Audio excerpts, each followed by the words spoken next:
Oh, hey, you guys.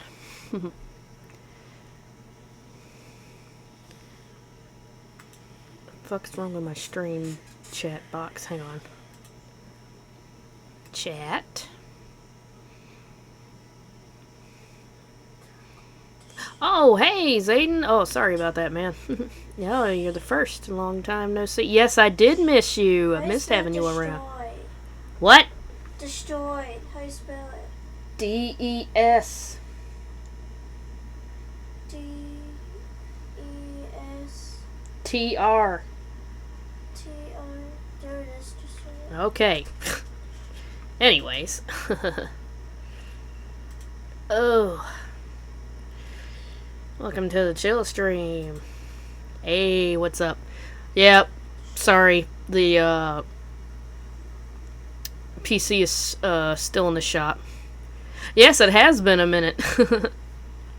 Why isn't the chat showing up on my screen? I got the chat window. I don't get it.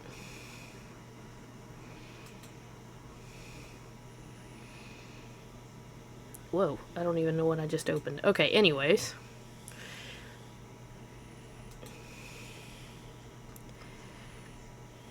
Huh. I don't know why the chat's not showing up on my screen. Odd Giant post. Oh, yeah! So let me, hang on.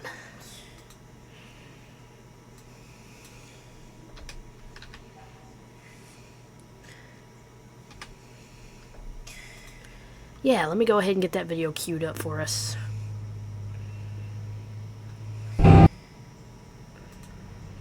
That'll be the first video we watch today.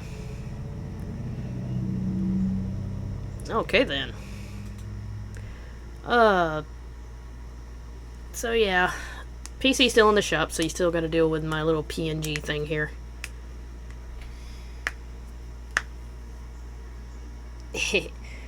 Why don't we go ahead and get into this chill stream?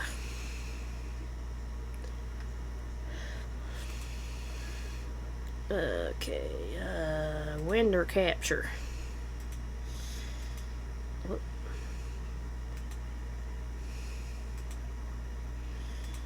Yeah, there we go. Alright.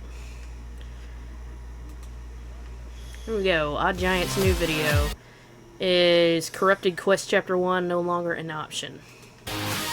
Let me know if the sounds are good. It is not I who authorized this fate for you. It was Liu Kang. Allow me to aid you in reaching your full potential. Then together, we shall break this multiverse. This ailment has progressed at a slower rate than before, but nonetheless, still has progressed. Like you and your brother, I only want to stop Sector before anything even starts. Mimetic polyalloy. This might come in handy. The Cyber Initiative is only mere moments away. Perfect.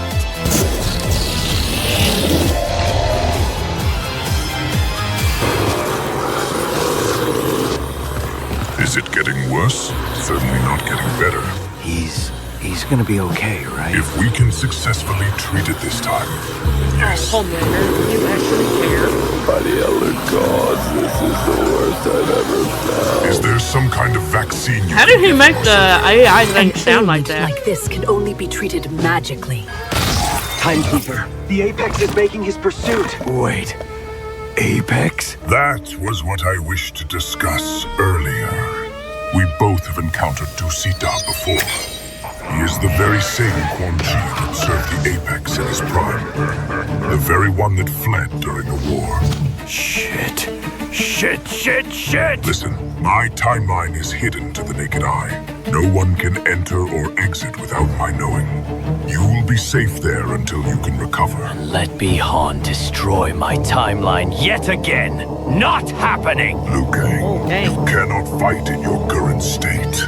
But I can. I'm afraid that won't be enough.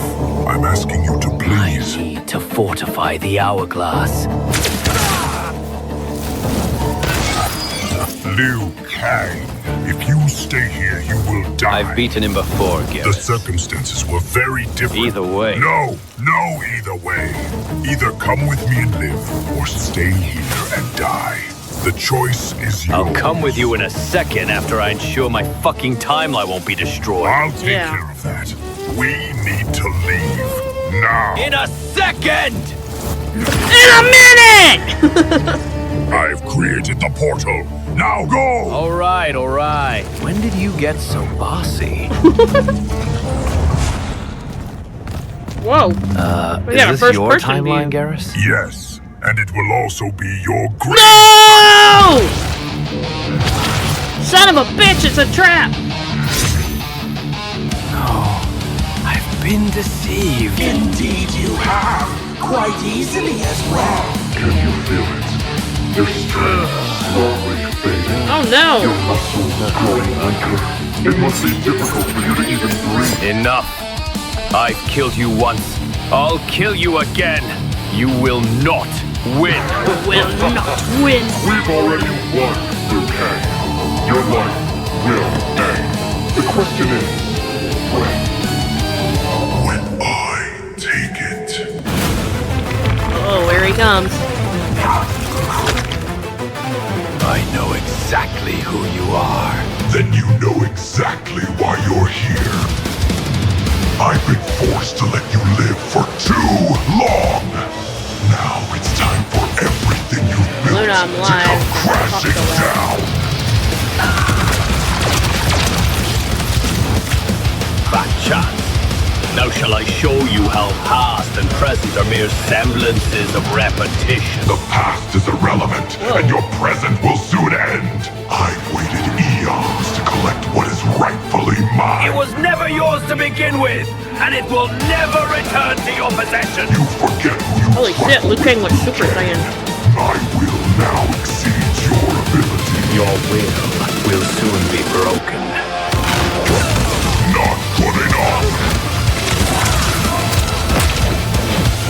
Come on, Liu Kang, you got this!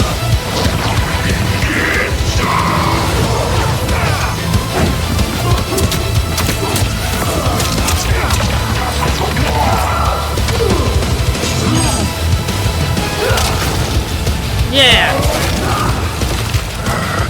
Enough with the games, Bihan! Or are you too scared to face me directly? I do not fear you. Come out, you little pipsqueak, and fight like a man! Wishful thinking. I may be weakened, but I'm still strong enough to end your tyranny. No, it's my biggest solidity.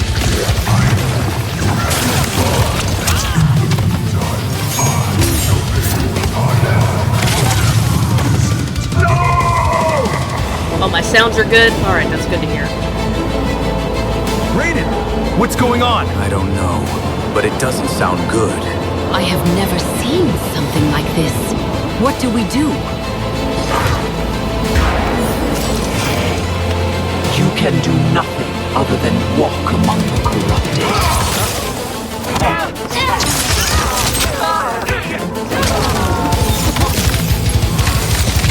Oh no!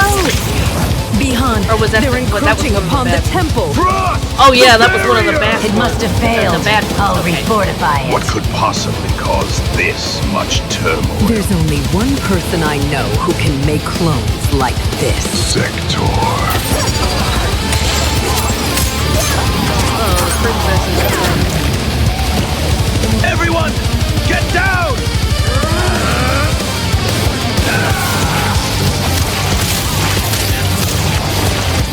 cool.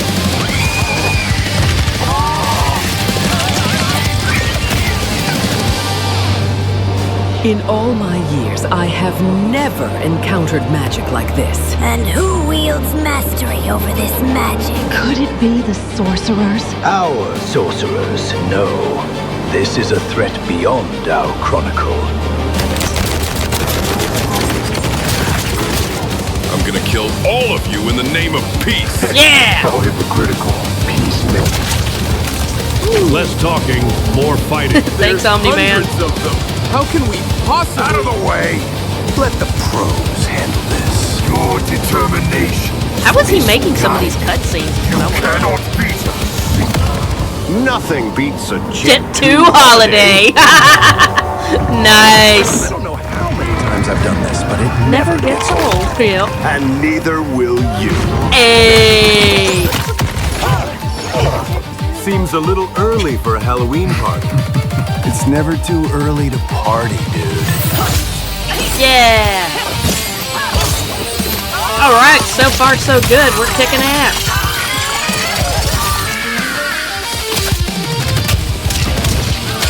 Yeah.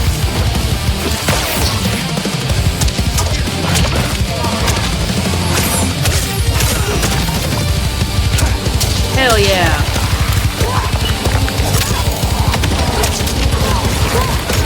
Oh shit, wow. Awesome. Such carnage. Is Sector the mastermind? If she's behind this, we must take her down swift. No. Ooh, Smoke has his MK9 hair. Whose is it? I know you're there. Show yourself. Not bad, but you pushed your limit. Oh no. Things are getting woozy. Time for the fun part. Our giant is absolutely the best. Yo, yes. Definitely. Oh no!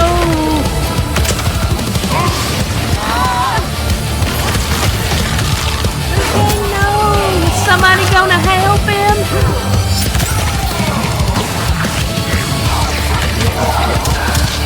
Isn't anybody gonna help that poor man? Be hung with haste! You look so terrified. Liu Kang, no! Liu Kang, no! It only took 1 billion years, but you've finally proven your worth. Was your resurrection not probative? Don't expect praise for such a remedial attainment. In eons passing, you remain presumptuous. I shall remain victorious. What are you doing? Collecting my trophy.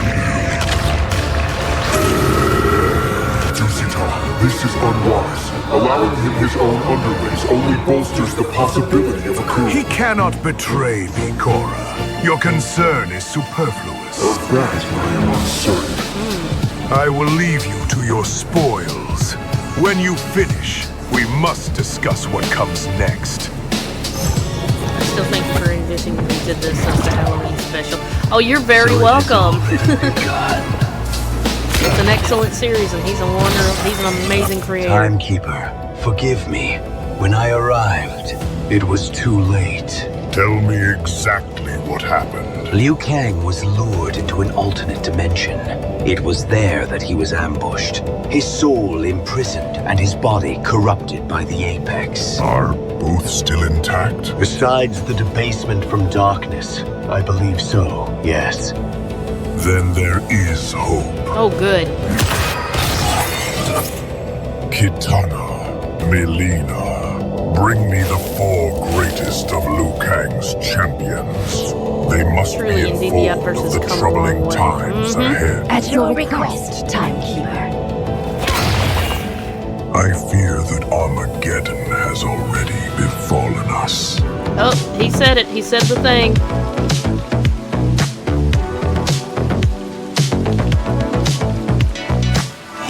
Oh, Madame Bo.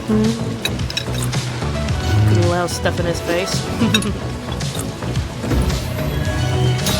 He goes meditating. Madame Bo, are you sure you're all right? Of course. Why wouldn't I be? Because this is the 4th time you've mopped the floor in half an hour. Kung Lao, don't talk with your mouth full. They're right, though. You're not usually this psychotic. Oh, so it's psychotic to keep a clean floor? You were just mopping the carpet. You were just mopping the carpet. Doesn't need to be See? That's why you don't talk with food in your mouth. It might help if you stop stuffing your face, too. I'm fine. Drink some water. That's not water. That's not water, that's booze. I just mopped the floor! Anyway, why are you so OCD all of a sudden? To take my mind off the fact that I'm now 2 million yuan in debt.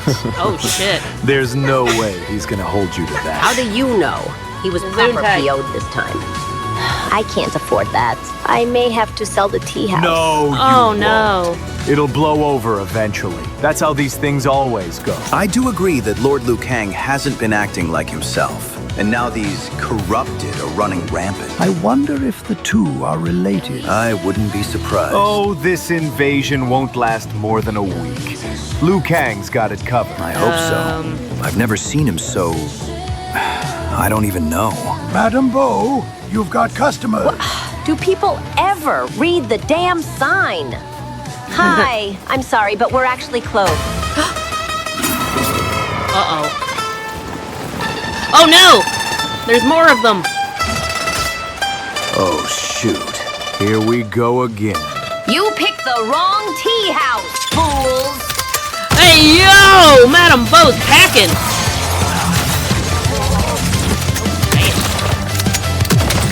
By the Elder Gods, where did you get a gun? That's what I want to know.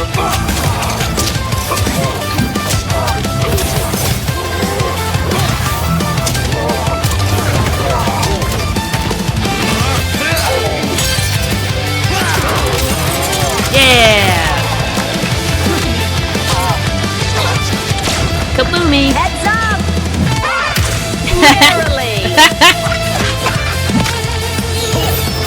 Try not to make a mess! Are you serious, Madam Bo? I just mopped the floor! I don't care about the fucking floor right now! What's your mouth? Oh my God!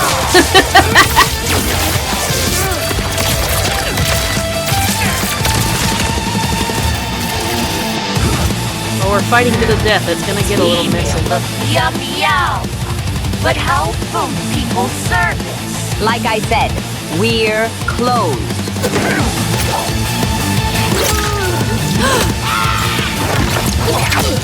Madam Bo, no!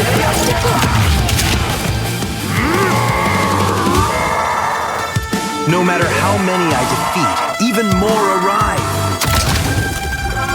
Oh, don't act like this is difficult, Raiden. Oh, fine.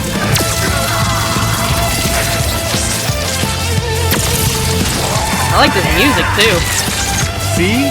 There's one less now. Yeah! Get him, Raiden. Okay, good. Madam Bo's still good. Oh! What's going on? Oh, shit. Well, that's certainly one way to handle them. You all are extraordinarily exceptional fighters. Not many mortals have been able to overpower a horde of corrupted with so little difficulty. It is evident already that you two are among the best of Liu Kang's champions. The best? Stop it. You're flattering me. But you're right. Thank you for your aid, Kitana. You are most welcome. But that is not why I've traveled here. So why did you travel here? Raiden, Kung Lao, my timekeeper wishes to speak with you, to elucidate the menacing times that are now upon us. Wait, us? With all due respect, this seems like something you should take to Lord Liu Kang. Unfortunately, that is no longer an option. What's that supposed to mean? All will be explained to you by my timekeeper. Does she really expect us to go through that portal? It sounds like Lord Liu Kang is in trouble. You boys should go. Shujinko and I can defend the tea house. Are you sure? Well, it would be the best way to find out what the hell's going on. When you both are ready, please follow me. Madam Bo truly Can you handle weapons, everything right? in our absence? Of course I can, Raiden. But you boys better tell me everything you learn. We'll make sure of it, Madam Bo. Good. I'd better start cleaning up this mess. You boys be safe and keep your wits about you. We will, Madam Bo. Please be careful, both of you. We'll be fine, Raiden. You'd better hurry before that portal closes. Raiden! You coming? Be right there. I'll be praying for the Elder Gods to protect you. As will I, Raiden. Let's go! All right, I'm coming! Let's go already. Whoa, this place is so... methodical. Welcome to our observatory. Here we can view countless timelines in our multiverse, acting to ensure that a certain balance is maintained, and that no single timeline disrupts that balance. So you're basically the multiverse police. If you wish to degrade our roles with that analogy, then yes. Whoa, I didn't mean any disrespect. Hey, Johnny. Hey, Kenshi. Hey, Ray Dude! Kung Pao! Johnny, what are you doing here? The mansion's overrun by those corrupted folk. Your Melina's currently fighting them off. She brought us here. That was to be expected. Now that all four of you have gathered, the Timekeeper shall make his appearance. Hey, Team Earthrealm together again. Does anybody else have a bad feeling? I kinda do.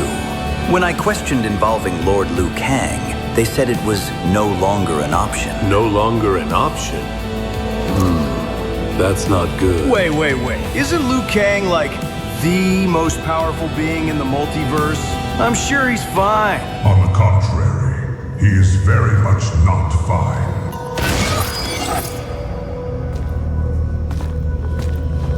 By the way, I really love that outfit on Geras. Before you ask, no, I am not your Geras. My existence preordains that of your timeline. I served as the guardian of the Hourglass in Liu Kang's prior timeline. Prior timeline? Correct. Before yours, there were two preceding it, both long since destroyed. Okay, thanks for the Forgotten Lore recap. But what's up with Liu Kang? I will explain. But first, you need context. Long ago, in Liu Kang's last timeline, Same, it looks good there on was him. an invasion. I love the The headpiece. invaders, gold-plated titans. Oh, yeah. They were led by a Bi-Han, one who proclaimed himself as the Apex. With his army, he drained hundreds of timelines of their essence, hell-bent on multiversal domination. It was Liu Kang, alongside his inhabitants, who halted him. He drained Bi-Han of his power and divided it among each of us, making us all keepers of time. Now, this same Bi-Han has been resurrected, with his burning ambition intact. And his first target was the one who slaughtered him. Holy shit. Wait, Lord Liu Kang's dead? Yes and no. Yes and no. We just saw him fucking explode! Right? How could he be alive? In order to properly kill a Titan, you must destroy both body and soul. Bi-Han, of which truly did neither. Okay, man, I don't know if this is a joke or what, but I just watched my Keeper of Time's guts splatter everywhere. Right? What do you mean his and body you're wasn't telling me destroyed? he's alive? I received confirmation from one of my constructs that Bi-Han stole Liu Kang's soul and reanimated his body. While cursed that's by what his he was darkened doing. magic, both remain whole. That's what they meant about him If getting I can underlings. reunite his Okay, body he was reconstructing the body. There's a chance I can save him. I brought you here to prepare you and your timeline against the coming apocalypse. So I feel we should... I want to help. Great. Glad you're on board. Now, for your time... No, I want to help kill this Apex. What? Are you crazy? This guy literally killed Liu Kang. Your friend Liu? makes a substantial point. This quest will be Kinda messed up there a bit, AI I don't voice. care. I will do whatever it takes to save him. Look, Ray Dude, that's really admirable. but... You know, if you're serious, your aid would allow me more flexibility for intel.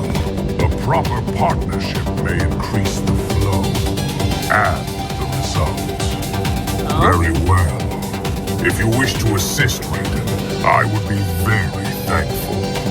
But you must be appropriately trained to handle such foes. I am ready, Timekeeper Garrus. The three of you can help defend the timeline. Oh, hell no! You're not doing this on your own. Count me in. Me too! What? No! Can you talk them out of this before they get killed? I will not send them in blindly. They will be under my guidance and protection. See? Gearman's got our back. Well, we're all in this together then. Let's go! Yeah, the dream Squad's team. back. The God Squad. I like that. Oh, spooky Shao. Are these Liu Kang's champions? Yes. They wish to embark on our corrupted quest, but they require training. Indeed. Listen well, champions. These enemies are unlike any you have seen, and thus requires training unlike any you have had. Oh dear. Your limits will be pushed to their greatest extent, and then pushed further. I hold exceedingly high expectations. We shall see if you meet them. What the hell did you just get us into, Raiden? We are ready for your challenge, Shao. Excellent. Then let us begin. I guess he's a drill sergeant.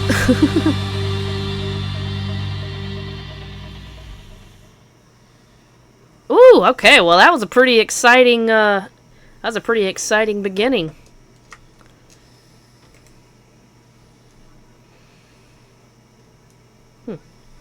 All right. Now that we got that out of the way, excellent, excellent. Let's get our other videos done up.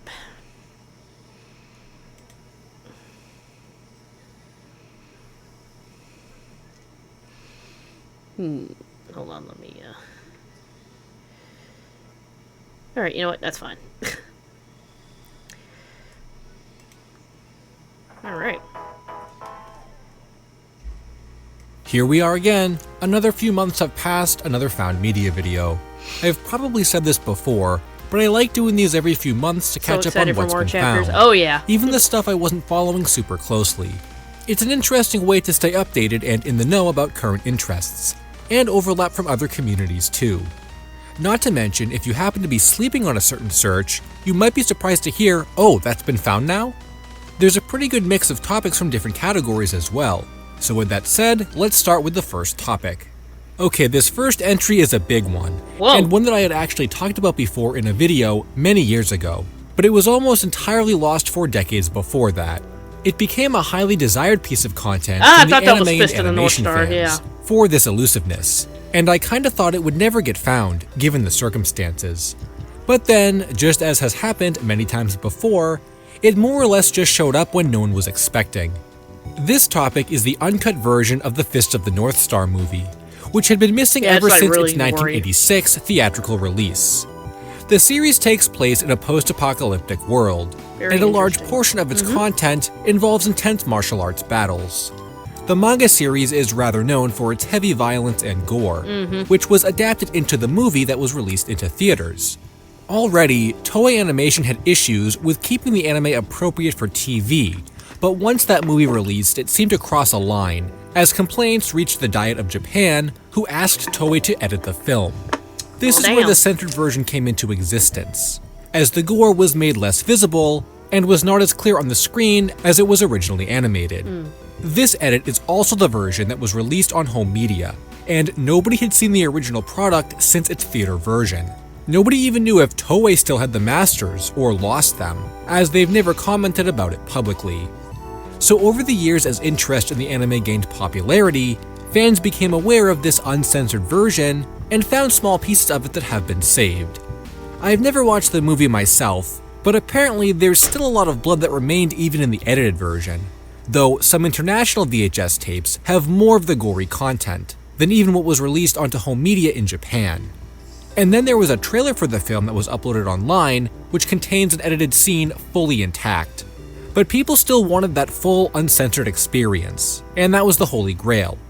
Back in 2015, the first rumors of the uncensored version made the rounds online, as a Baltimore theater claimed to have been in possession of an unaltered print that was used as a master. But to this day, no one has been able to confirm what exactly was in this copy, and nobody who watched it has come forward either. Aside from that, and a list of censored content that has been compiled from fans, there were some film reels that showed up at auction over the past few years, but it seemed like there was always a problem with these auctions. Their legitimacy was questioned. Not to mention the price tags were very high, which in itself would have been a hurdle, but taking an expensive gamble on an item that might not have even been the right cut was something no one wanted to do.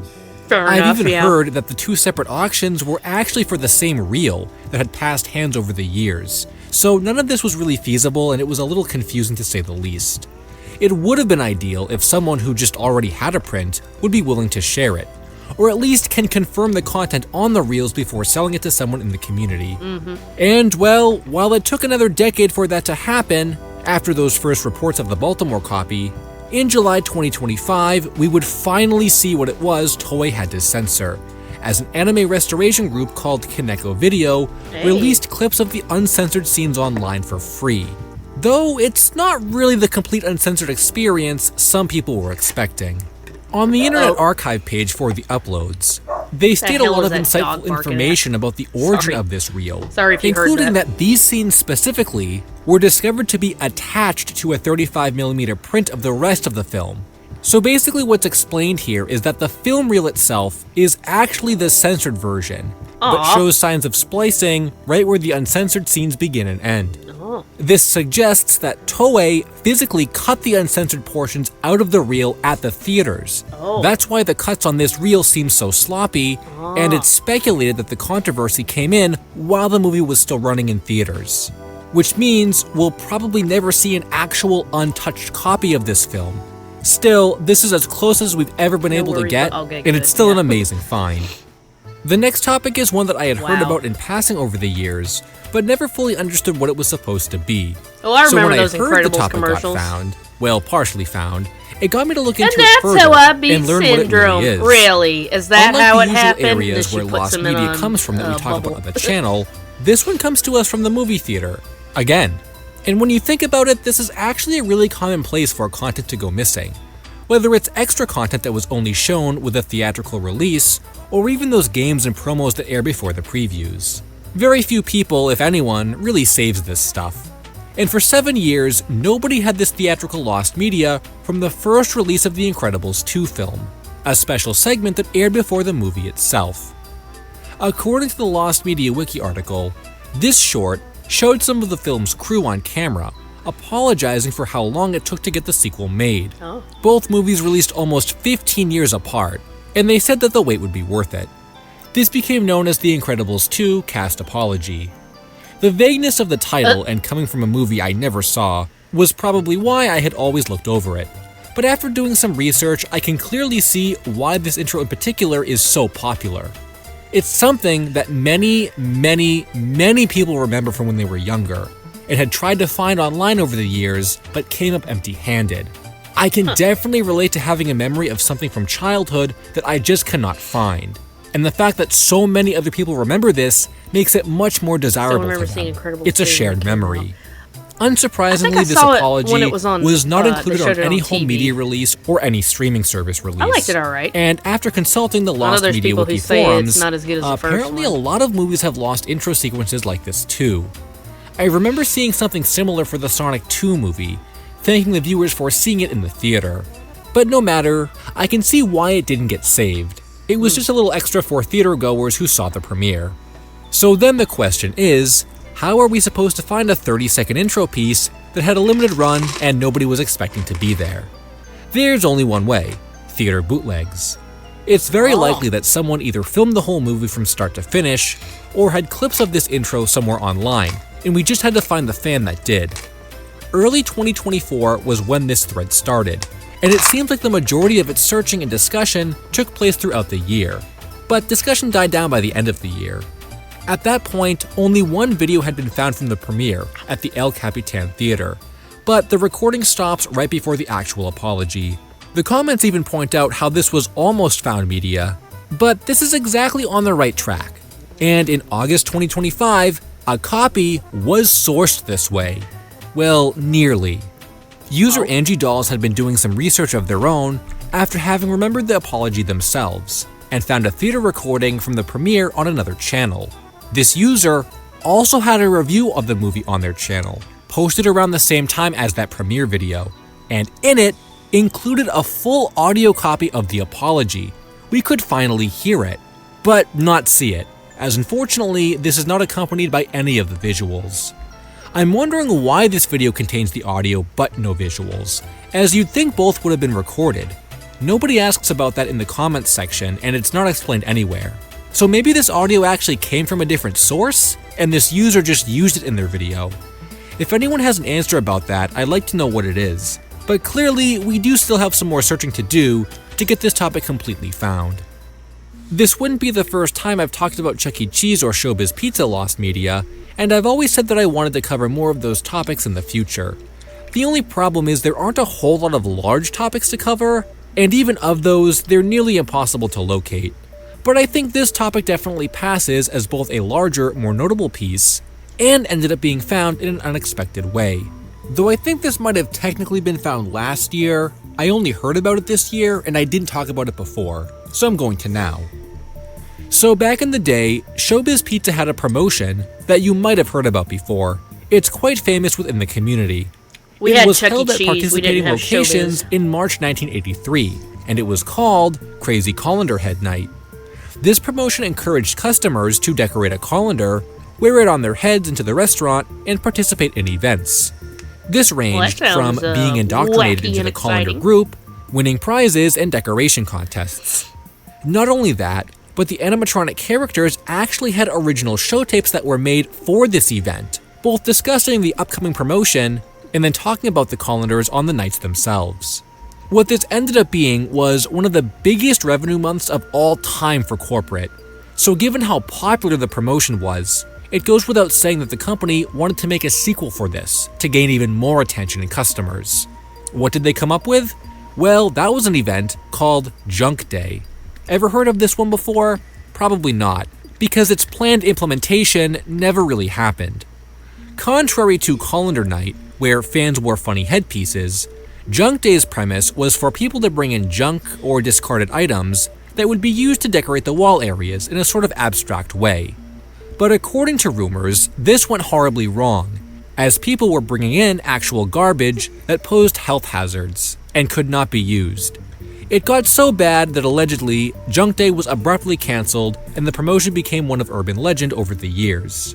But the lost media in this case comes in the form of those show tapes that the animatronics would have used for the event. Did any of those exist that promoted the event? Well, over the years, small pieces of their existence had been uncovered, like a listing for 2 separate junk skits within the Rockefeller Explosions tape library, as well as photos from Creative Engineering's physical location that showed reels for junk skits. Aaron Fector even mentions them directly in a tour video, proving without a doubt they exist. So the question became, how would these actually be unearthed? Would they simply be uploaded in an official capacity someday? Or would a fan end up acquiring copies of them? Well, in the summer of 2024, it was the latter, but not in the way you'd expect. Apparently, at the location of an old arcade that was in disarray, and I mean like it was in really bad shape. Oh damn. A collection of show tape audio and videos were discovered among the ruins, and hidden in the group was a reel labeled Junk Skits. Oh. Well, kinda. At first it was believed the junk tapes might not have actually been on these, as the labels for them were crossed out. And given how quickly the promotion ended, that wouldn't have surprised anyone. Not only that, but these had been sitting around for years, and looked like they were in really rough shape. If you told me an urban legend of Showbiz Pizza would show up, undisturbed for years or decades, in an eerie building beyond repair, I'd say take your made-up story to the Creepypasta wiki. But to everyone's surprise, this was the real deal, and they were digitized and uploaded online. What was once only a rumor had now been recovered. This video by ShowbizPizza.com has the full tapes uploaded, and does a really good job highlighting the whole history and search. Though it does pose another mystery at the end, which is, to this day, we still don't know if the junk tapes or the event itself were ever used at any locations. There have been no internal memos, press articles, or evidence that suggest the event ever took place, so the whole part about customers bringing in hazardous garbage could be an urban legend. The only clues that suggest it possibly could have happened at any locations comes from a Halloween commercial where hubcaps can be seen spotted on a wall, a sort of junky item, and then a photo taken from the Fort Worth, Texas location where random items can be seen plastered on a back wall. That definitely seems like junk to me. This was taken before 1985 and was close to the corporate offices, so it's believed the event might have been test marketed and then scrapped after its supposed failure. But more information about its release and implementation in stores would definitely help solve the other questions about it. After a decade of me talking about lost media here on my channel, I'm finally covering a topic from the Muppets. I remember for years and years I would get requests to talk about the many different areas of lost Muppet content, but I just never really made my way into that community. It's not that I disliked the Muppets, I just wasn't really a big fan of the series. So I was sort of impartial to their content. Hey, that's where the However, today we'll discuss a really interesting piece of Muppets Found Media from one of the many different canceled TV adaptations the series has attempted. This one in particular is from 2000 and is titled The Muppets Present, the working title for a new show. The project was officially announced in a press release in 2001 and was in development for Fox, with a planned 2002 release date. Its premise was to be sort of a reboot to the series, as it would feature new characters alongside the classic ones, and reiterates that it's not simply a remake of the original show. However, no further details about this project would ever resurface before its quiet cancellation. Despite its surprising lack of details, fans had speculated that a pitch video for the show did exist, and indeed it did. In August 2025, YouTube user Abagel uploaded that series' 4-minute pitch, which was sent by Chris Stultz, a blogger and YouTuber himself. I was kinda curious about what the pitch was all about, as this would have only been intended for use internally with executives. So I gave it a watch and oh my god was it unhinged. It features Kermit and Pepe pitching the concept of the show, of which Kermit states will be wholesome and family friendly, whereas Pepe constantly interrupts with his own ideas. He tricks Kermit into saying ass on more than one occasion, then claims that they'll have guest stars be naked because it's very European, followed by clips of female guests with censor bars over their clothed bodies. And then when they get to this guy, Pepe jokes that he doesn't want to see that, and the screen changes. Finally, he makes a possibly derogatory joke at the expense of someone's last name.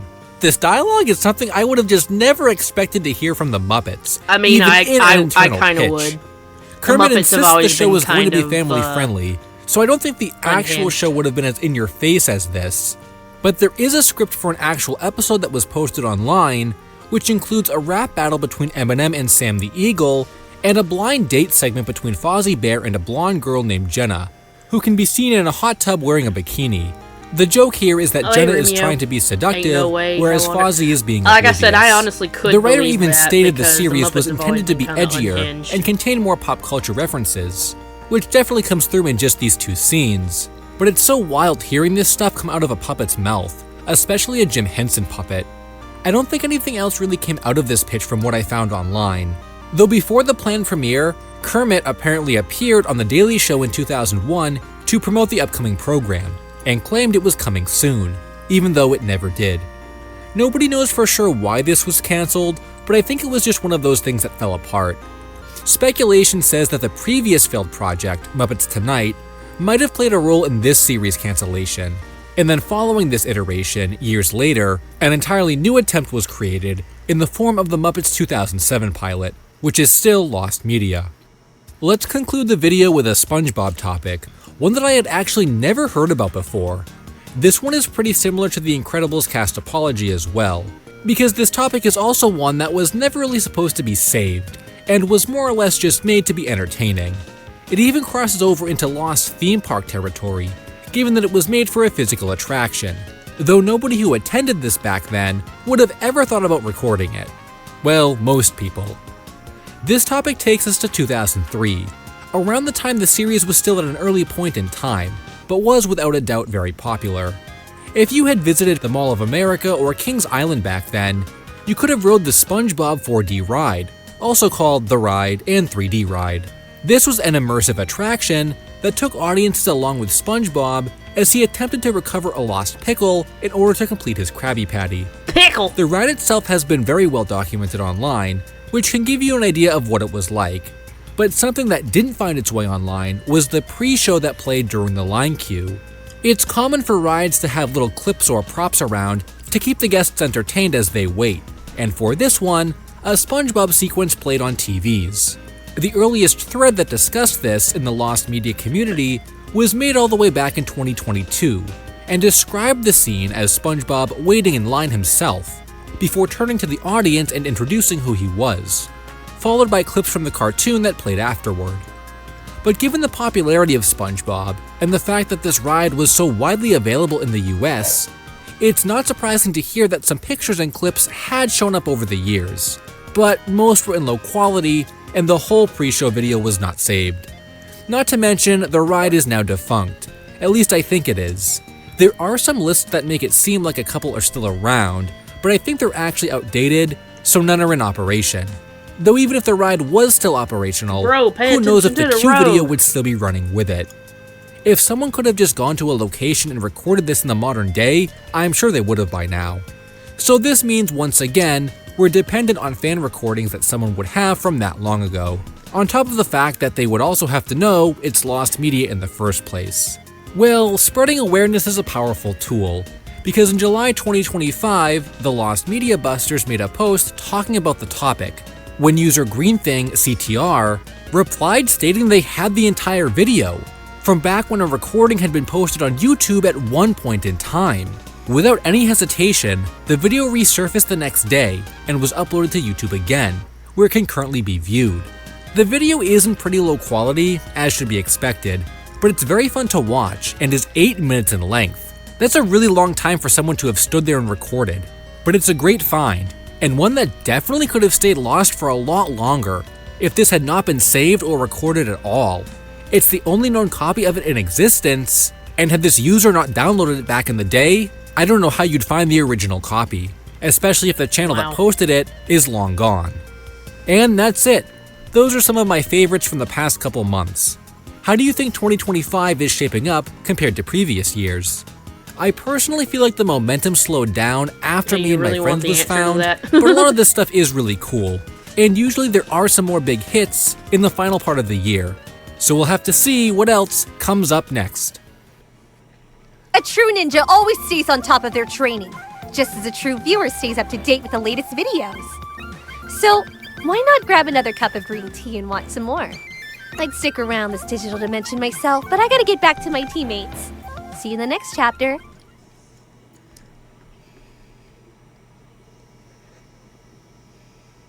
With a roster containing many fan-favorite fighters, completely broken top tiers, and some truly grisly fatalities which I have to censor, Mortal Kombat 9, or just Mortal Kombat, is infamous for being a killer fighting game, especially within the casual fighting game crowd, and I can speak to this, as I was in love with this game when I was a kid. I still have my original copies that were released here in Australia after its ban was lifted, and one of my favorite qualities of the title was just how much stuff there was to do. From arcade mode, to story mode, to the challenge tower, and even playing online with the world's worst Sub-Zero, I had so much fun playing this game back in the day. But game development isn't exactly what we would call easy, and with how much content developer NetherRealm Studios packed into their bloody baby, some of what they had planned to be in the game never ended up seeing the light of day, and that's what we're here to explore. Before we begin, I'd also like to make clear that I'm getting most of my information from the Cutting Room Floor website.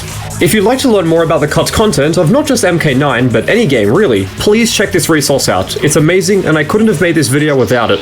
I'll also be dividing cut content into two categories. Firstly, we'll analyze pre-release materials that were demonstrated publicly in early trailers, and then we'll dive into the files of MK9 to see what's hiding in there.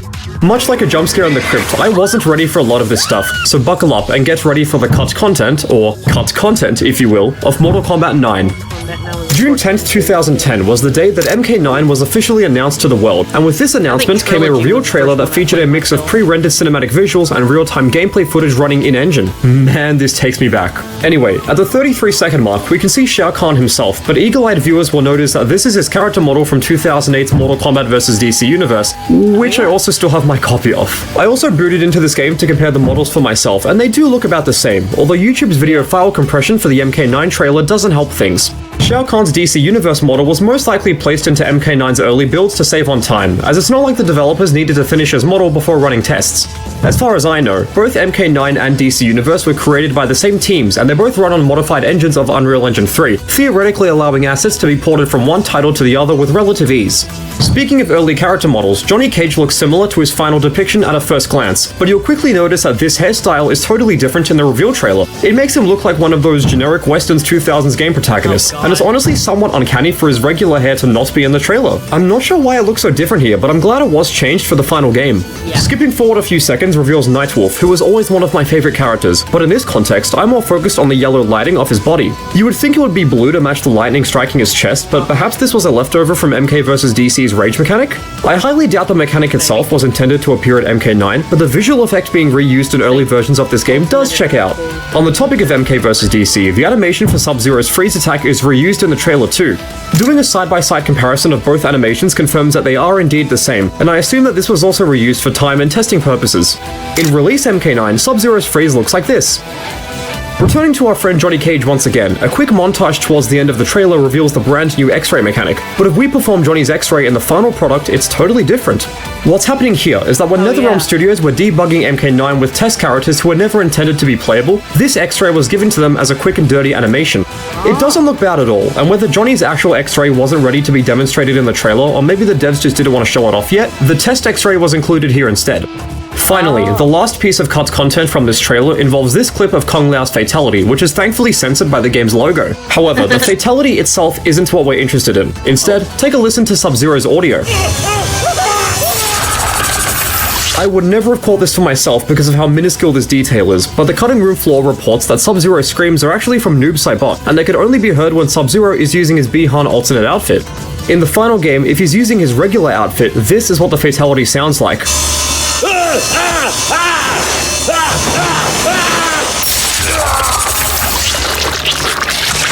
This game is 14 years old as of me making this video, and this fatality still makes every part of my body just uncomfortably retract. Ugh. That's all there is to see from the reveal trailer, so let's move on to the cinematic trailer. Uploaded onto YouTube on the 17th of April 2011, this trailer was meant to coincide with the title's American launch day of April 19th, and as a result, there aren't many differences when compared to what was released. By the way, I do apologize for the low video quality, but with how old this trailer is, there's not much that I can do. In the battle between Jax and Molina, we can see our cybernetic hero fire a rocket, but this isn't in the game itself. You might think that this move was just added to the trailer just because it looks cool, but it is performable in MK vs. DC Universe, so perhaps it was supposed to also appear in MK9? This final detail is something I'm too scared to show in full detail because of how strict YouTube can be, but Scorpion is seen performing the Eat Your Heart Out fatality. If we go back to MK9 itself, we'll find that this is one of Kano's fatalities, and as such, it's impossible for Old Maid Scorpion to perform it. I think it was given to our yellow ninja friend in the trailer for visual impact though. Unfortunately, that's all there is to cover for this cinematic trailer, so let's move on to when Ed Boon and friends sat down at E3 2010 to give a live demonstration of MK9 to the public. It was really awesome watching this in the present day, so I can only imagine how hyped Mortal Kombat fans must have been back in the day. Hell, they even started clapping after Scorpion performs his fatality. Speaking of which, if we rewind a bit back to when it starts, there's a certain piece of audio you might be able to make out. Take a listen. Scorpion's fatality. Did you catch it? The music that plays as the fatality begins is taken from, you guessed it, Mortal Kombat vs. DC Universe. If you couldn't tell by now, a lot of assets from MK vs. DC were used in early MK9 builds, and this won't be the last time that I mention that game. Another fatality audio difference involves this stage fatality, as the impale sound effect is completely different.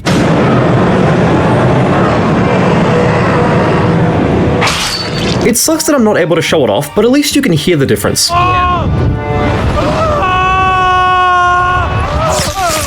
Sub-Zero wins. universe. Moving on to visual changes now, we can see that the super bars in the bottom corners of the screen have a somewhat different design to the bars in the final product. The differences here aren't too major, and despite the E3 demonstrations bars being early designs, I really like how they look. The loading bar on the Versus screen also looks different too, and the character names in the life bars are also written with a different font, and this UI's aesthetic reminds me a lot of the first Injustice game for some reason. In addition to audio and UI changes, there were also animations in this footage that were either changed or can't be normally accessed in Release MK9. Scorpion's back throw belongs to Kano in the final game, with his regular back throw looking like this.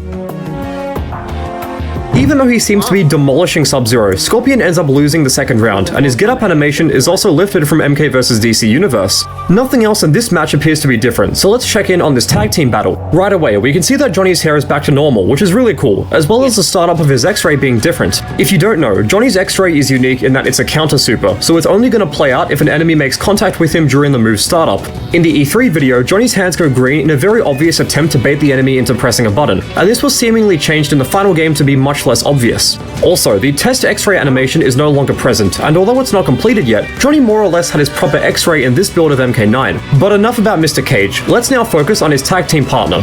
Nightwolf has a very long feather as part of his headgear in this video. This does appear in the final game as part of his character portrait, but it's not actually part of his character model. Maybe it was removed to increase visual clarity? I'm not too sure. The last E3 change I noticed was Melina's X-ray, as it appears to be the test one I mentioned earlier. Melina's final X-ray probably hadn't been finished in time for E3, so this animation was given to her instead. Moving on, let's now observe Kung Lao and Reptile. The former forces a camera angle change when initiating a throw, but no such thing exists in regular MK9. Also, in the actual game, Kung Lao's X-ray begins with him spinning in place, but this doesn't happen in the E3 footage. Finally, Reptile's throw also causes a camera angle shift that is non-existent in the final game. Something I also found online that the cutting room floor doesn't mention is the rumored inclusion of endurance battles. Older Mortal Kombat titles had modes where you could battle multiple enemies back to back with no breaks on one life bar, and aside from certain parts of MK9's story mode and challenge tower, this mode isn't in Mortal Kombat 9. Found on an old website called The Realm of Mortal Kombat, forum user Creed200569 posted a text string on March 31st, 2011 that was believed to have been found in the files of MK9's demo. A lot of what's mentioned here, like online battles, the crypt, test your luck, training mode, etc., did make it into the final game, but endurance mode did not. If this leak is true, then it reveals that NetherRealm Studios intended for Endurance to make its grand return in MK9, and with how Ed Boon mentions that the title was developed as a celebration of the first 3 Mortal Kombat games during E3 2010, I'm inclined to believe this post. Another piece of evidence involves how the final level of the Challenge Tower is an endurance battle against Goro, Kintaro, Melina, and Shao Kahn, and defeating them all unlocks the Flesh Pit Melina costume, which is exactly what happens in Release MK9. That's all I could find regarding pre-release footage and discussion, so now, let's move into the game's files and see what we can uncover. Oh boy, there are a lot of files to cover here, and while some of them are kind of minuscule, others are really interesting. For starters, who here is a fan of Scarlet? Well, not part of the base roster, our bloodthirsty femme fatale appears as part of the lineup of DLC fighters, along with Kenshi, Rain, and Freddy Krueger, but in a page taken from Capcom's book, some of Scarlet's data is on the disc despite her being DLC. Hacking the game and viewing the Necropolis reveals that her regular and alternate outfits are present and accounted for, and she can even be made playable. Scarlet uses Melina's character portrait and Jane's idol animation, but in terms of her fighting moves, she seems to be somewhat complete when accessed this way. Something that caught my interest is how even though her aforementioned alternate costume is on the console version's disc, you can only access it normally by purchasing the PS Vita version. It's weird how the developers went to the trouble of creating this character model and putting it in the game only to have it removed when Scarlet was officially released. Moving on to other characters, MK9 contains plenty of unplayable NPC fighters that can only be accessed on PC via mods, and I'd like to give a big shout out to Mortal Kombat Legends Ketchup and Mustard for making a video on these NPCs a while ago. The footage I'll be including here in this segment is taken from their video, and if you'd like to learn more, I strongly encourage you to check them out because their channel is amazing. Okay, fanboying aside, these characters can come in 2 forms. Either they're unplayable bonus fighters that you beat up as part of the game's challenge tower, or they were only used for internal testing purposes. They often appear under the names of DLC base mail or NPC base mail, and they lack many attacks you would expect fighters to have. These characters usually only have a few normals and this obviously unfinished looking command grab, which is perhaps the greatest looking grab I've ever seen in any fighting game. Move over, Armor King.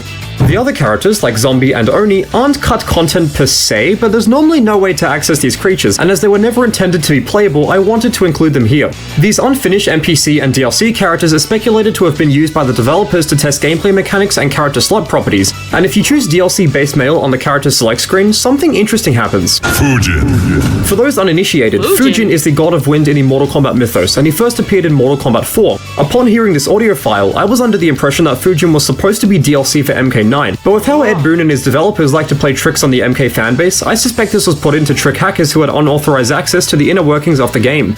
Speaking of unused audio, there's a crap ton of it to be heard. But before we get into that, let's look at Jax for a bit. We can see here that his submachine gun was meant to be part of his move list, and with how he could use it in MK vs DC, it makes sense that it was originally intended to appear in Mortal Kombat 9. Despite it not being usable in a fight, it's also visible during a fatality and in his test your luck icon. You can see it poking out just behind his head here. Okay, now let's go back to the audio. Expanding on Jax's submachine gun, its audio is still present in the game.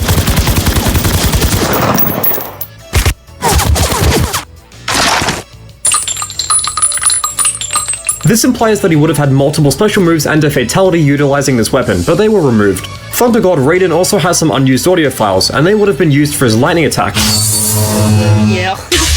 That's like that really crappy, The cutting room floor states that the second audio file was intended to play when Raiden charges his lightning projectile, and while he can't do this in MK9, he can do it in MK vs DC. Seriously, I'm shocked at how often we're going back to this game. That's all there is for Raiden, but moving on to the infamous Shang Tsung reveals more cut audio. There are 4 unused files here, and they relate to fatalities. This one was used in his MK vs DC backbreaker fatality. This one was an unused take of his MK9 Bang Bang fatality. And this one was meant to accompany MK vs DC's Hot Escape special move. The website also mentions that this next file was meant to accompany a fatality called Morph, but I wasn't able to find any more information about it. Liu Kang also has 4 cut audio files, and they're all hilarious. These 2 were meant to be played during his bicycle kick special move. This one was meant to be used for his flying kick, and no one here is quite sure where this final piece was meant to be heard. Both regular and Cyber Sub-Zero have unused audio, with the former having a scrapped pre-battle quote. Feel death's cold embrace. Cyber Sub-Zero has an audio clip containing laughter, indicating that he had a wind pose that was cut. Shao Kahn also has a bunch of unused audio too, and they're all pretty self-explanatory, so I'm just gonna play them back to back. I am Shao Kahn. I rule this world. I win. All too easy.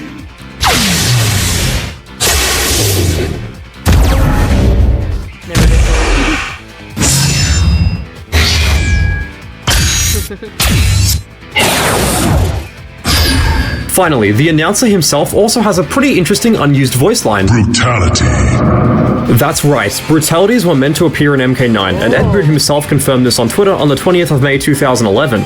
I've always been a fan of brutalities in the older titles, so it's a shame how they never appeared in this game, but to keep things interesting, I want you to keep brutalities in the back of your mind, because we'll be coming back to them later. On the topic of older Mortal Kombat games, how many of you guys have played Deadly Alliance? If you have, I'm sure you remember how every character had their own logo with unique fonts and colors, and some of these appear in the files of MK9. I'm not sure why they show up here, but I presume they were used for testing texture files. There aren't any more character icons or logos I could find, but there are a lot of unused text strings, and these were used for a variety of situations. The first of which relates to the challenge tower. No mercy, quick time event, focus yourself for the final blow to perform a brutality. I suppose there was meant to be a level where you need to weaken the enemy and then finish them off with a brutality quick time event, but due to brutalities themselves being cut from MK9, this challenge was also cut too. Heading over to the Necropolis now, every playable character possesses a biography that explains who they are and what they're all about, and despite Goro, Kintaro, and Shao Kahn not being playable fighters, they also contain biographies. Prince Goro has brought much honor to the Shokan race by serving Shao Kahn. His bloody achievements include crushed rebellions and conquered provinces. During the past 500 years, he has been celebrated for winning the last 9 Mortal Kombat tournaments for Outworld. Should he defeat Earthrealm's champion this time, he will become more than legendary. His victory is assured. There are none in Earthrealm who can withstand the might of Goro. Like Goro and Shiva, Kintaro is of the 4-armed Shokan race. Unlike his aristocratic comrades, however, he is of the lower caste Tigral lineage. As is customary when recruiting Shokan and Centaur into Shao Kahn's service, one of each race must face each other in bloody combat. Kintaro killed his opponent and, in an unprecedented act of bravado, roared for more Centaur blood. Centaurs leapt furiously into the ring to their demise. This savagery led Shao Kahn to appoint Kintaro his personal bodyguard. Emperor Shao Kahn's lust for power is matched only by his ruthlessness. Millennia ago, he overthrew Onaga as ruler of Outworld and has conquered many other realms since. Eventually, he turned his attention to Earthrealm. The Mortal Kombat tournament prevents him from taking the realm by force, but if Shao Kahn's champions win 10 consecutive tournaments, Earthrealm will be his. As long as his champions Shang Tsung and Prince Goro do not fail him, he will be victorious. We're not done yet, however, as Goro and Kintaro also have unused ending text. For millennia, Shao Kahn had toyed with the proud Shokan race, continuously demanding they prove their worth against the hated Centaur. Goro slew the Emperor, ending this indignity. He then used Shao Kahn's blood to paint runic symbols on his body, an ancient Shokan ritual of succession. Suddenly, the runes began to glow, searing Goro's flesh. Incredible power surged through him. Goro became Draython, the Destroyer Prince prophesied to exterminate the Centaur and reunite the Shokan bloodlines. Kintaro's meteoric rise to glory in the service of Shao Kahn had inflated his ego and his hunger for exaltation, but his position as the Emperor's bodyguard had stifled any opportunity for further achievement or recognition, save one. After killing Shao Kahn, the most powerful being in Outworld, Kintaro's fame had grown indeed. He had achieved the notoriety of a traitor. Now hunted by the Centaur, Tarkatan, and Shokan, Kintaro lives a life of exile, a victim of his own infamy. I know that Mortal Kombat is far from Shakespeare, but I love how dramatic the writing is here. It makes the series feel super grand and epic in its scale, and it's partially why I fell in love with Mortal Kombat as a whole as a kid. But I get it, reading is boring and for nerds who write stories about killer monkey dolls and smut for lonely housewives, so I'm gonna reward you with something more interesting.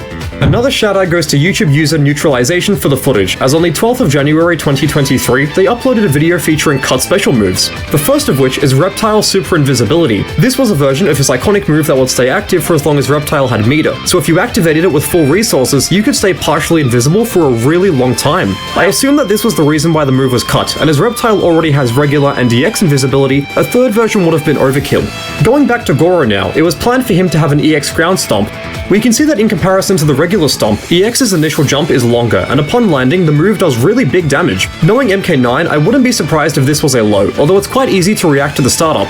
Kung Lao also has his Whirlwind Kick special move from Deadly Alliance, although it was meant to be called Rotate Kick in MK9. I'm not sure why this was scrapped, but aside from the move functioning as intended, its animation is clearly unfinished, especially when he does it in the air. There's also an EX version where he repeats the same animation twice in a row, and this also looks really unpolished, but as the attack wasn't meant to be seen by the player, this makes a lot of sense.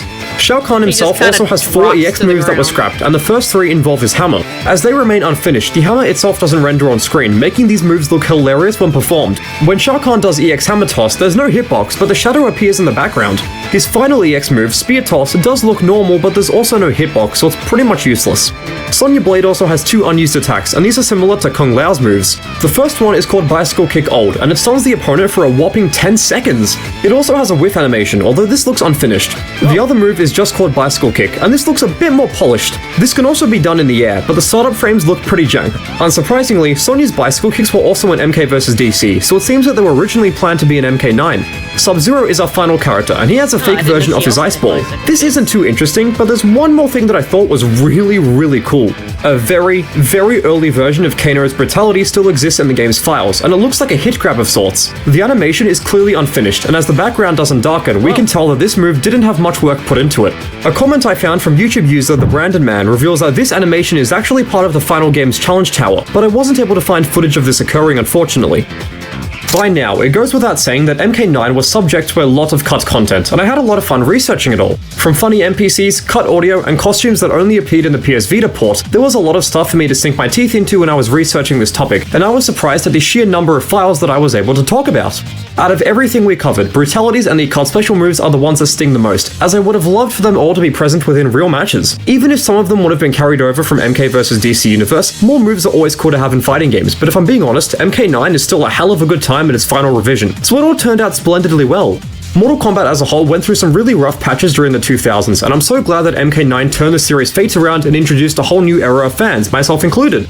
Exploring the cut content of the title made me feel like I was a kid again, one with a crippling addiction to all things Mortal Kombat. I wonder if there are any more hidden files that haven't been data mined yet, and if there are, I really hope that we can see them all one day. The Mortal Kombat fanbase has always been very passionate when trying to get to the bottom of every series mystery there is to unfold, and I hope interest in exploring MK9's files can be renewed going forward.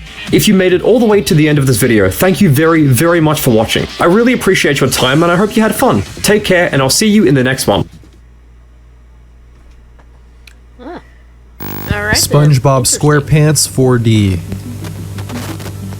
Making its debut at various theme parks, including Paramount's Kings Island and Flamingo Land Resort, this was a motion simulator ride, also known as SpongeBob 3D and SpongeBob SquarePants The Ride. The audience would wait in lines, watch. Alright, hold on one sec, guys. I'll be right with you.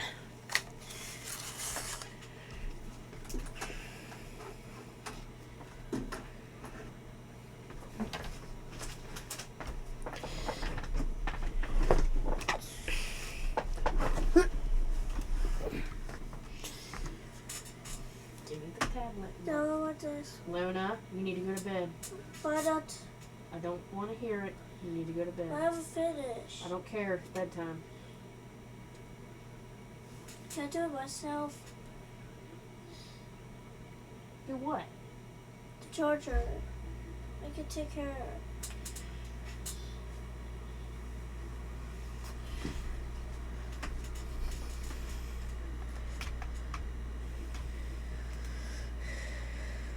Can I finish playing?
Okay, back. Sorry. Watching a pre-show video on TV screens to keep people from being too bored as they waited to enter the theater for the main show, which was an exclusive 5-minute SpongeBob short, with most of the main cast returning, as well as SpongeBob teaching the crowd how to make Krabby Patties. The ride utilized motion seats and 3D glasses for the visual effects to further give a feeling of being in the scene itself.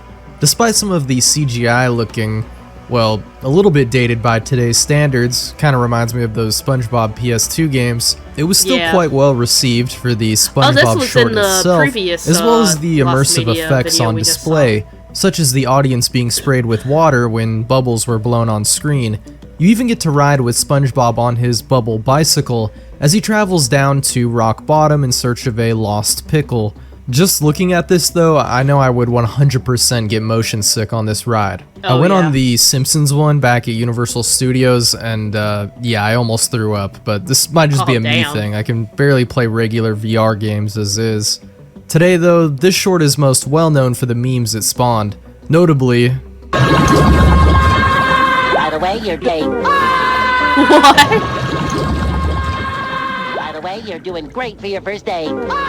Oh, by the way, you're gay. It's not the actual ride video that was lost media, however. It was readily available, in fact, all these years. With it being a fairly popular attraction, it was uploaded to YouTube in 2016 and has since gotten over 44 million views. Quite impressive given that a lot of the charm is lost without the 3D effects. It was actually the far less interesting pre-show video which became lost, as it was just kind of something on the TVs while you waited in line, and not really something most people even paid much attention to. It featured SpongeBob himself waiting in line while talking about various events that happened in the show, so that they could of course replay classic scenes in the meantime. For a long while, only incomplete clips and pictures of the pre-show video were available online.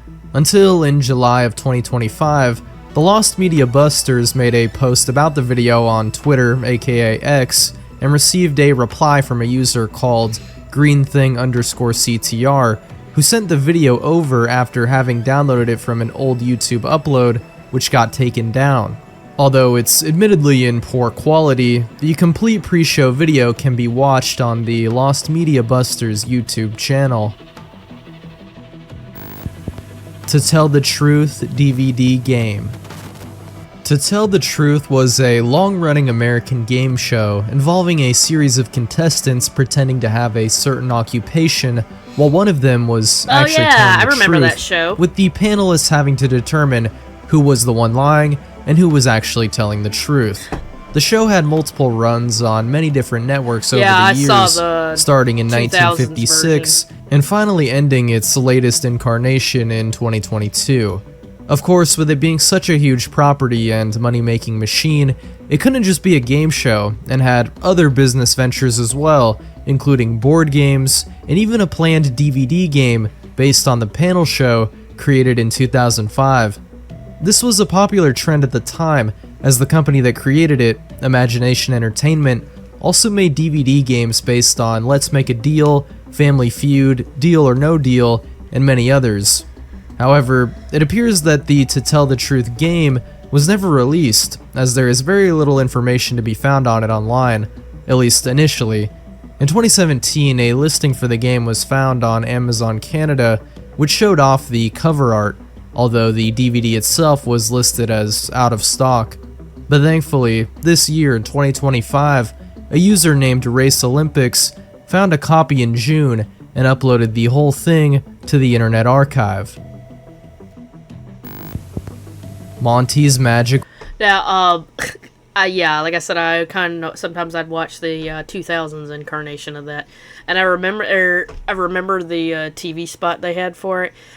It was at the same time where Louis Anderson was hosting Family Feud, and so they had a little TV spot where Louis Anderson and I don't remember his name. I just know he was Mr. Peterman on Seinfeld, Elaine's boss. That actor was the To Tell the Truth host. And I just remember that TV spot, and it was like Louis Anderson was talking about his show is nice. This is a great show. He said, great lessons on his, it's about, he said, Musha, it's about families working together, very wholesome. So what's your show about? And he turns to, I don't know, I'm just going to call him Mr. Peterman because everybody knows him by that. But yeah, he's like, so what's your show about? And he turns to him and he's like, well, on my show, people lie for money. And then Louis just kind of looks at him like, aha. And just looks really disappointed. Oh man, that was a long time ago. Words. I think I was a kid. Wile-E Kazam is a 3D animated children's series created by Adam Peltzman, which aired on Nick Jr. for 2 seasons and 52 episodes, taking place in a fairy tale setting where a troll named Wally travels the land with his pet dragon Norville and uses a magic wand to change the world around him. The series premiered in February of 2014, but initially started as 2 5-minute shorts featuring the same characters of Norville and Wally, though in this version he was known as Monty, as he and his companion chased after the magic wand. The other short was called The Legend of the Stick and followed the last one, showing them finally catching the magic stick, and also had the title card of Monty's Magic Words.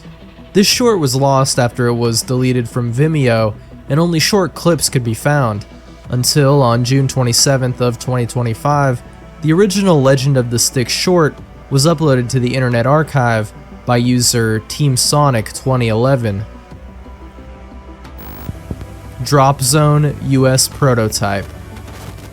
Drop Zone, created in 1984, was an early side-scrolling shooter developed by Archer McLean for the Atari 8-bit computers, and was later released on various different consoles, such as the NES, Game Boy, Game Boy Color, and Game Gear.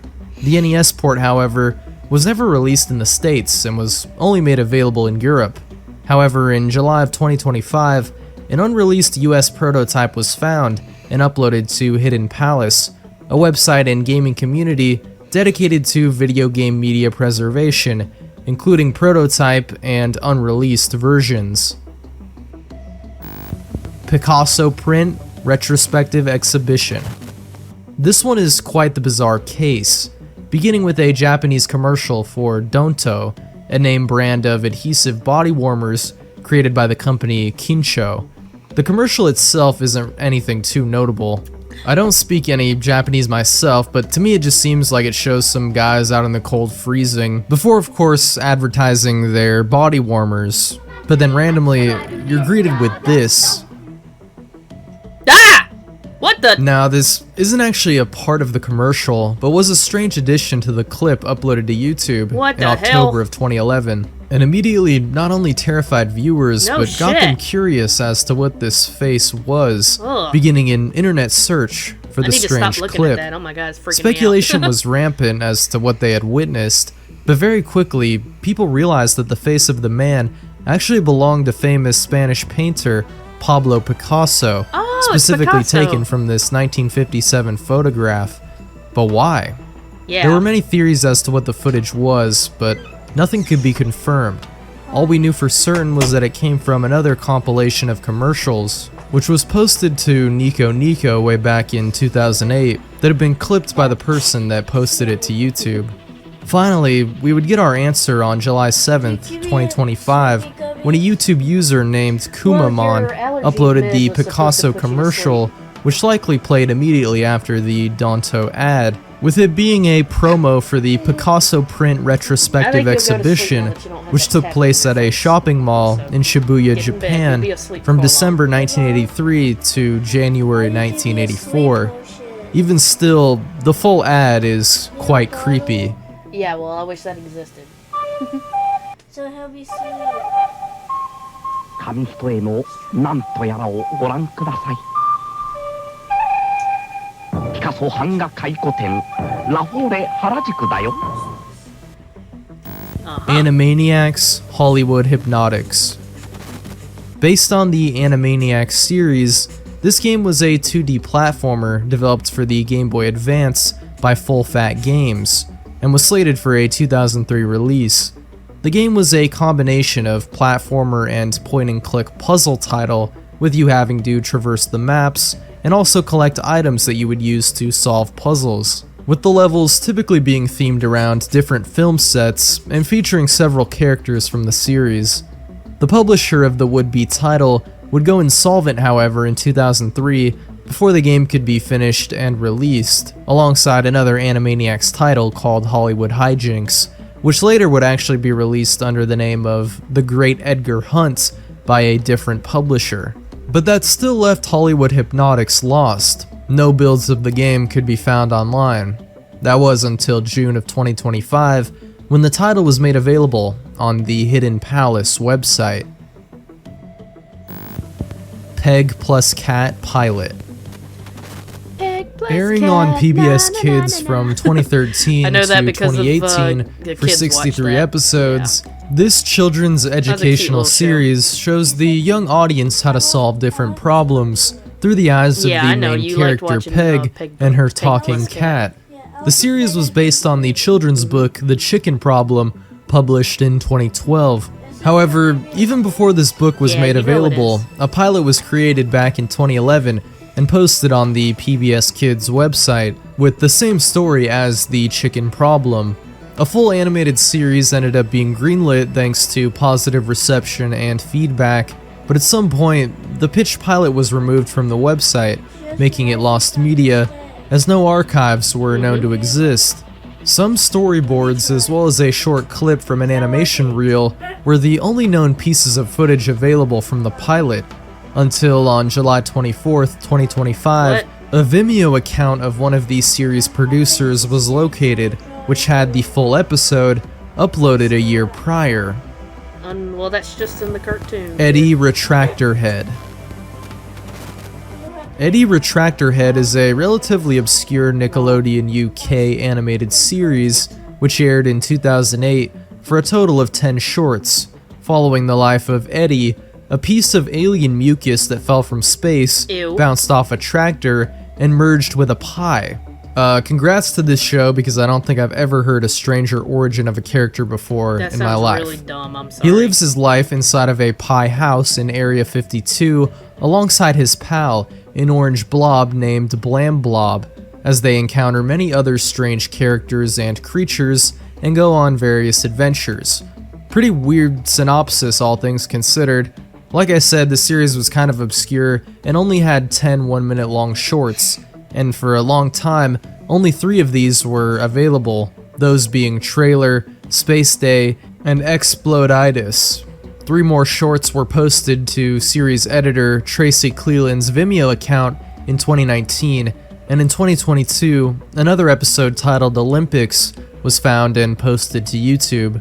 But on July 31st, 2025, the entire series was uploaded to the Internet Archive by Jordan Wright, obtained from a CD reel in possession of the series director, Gene Flynn.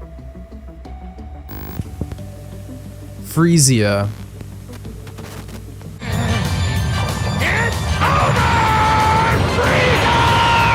Okay, so I may have included this in the list just to put that clip, but regardless, I will still talk about it.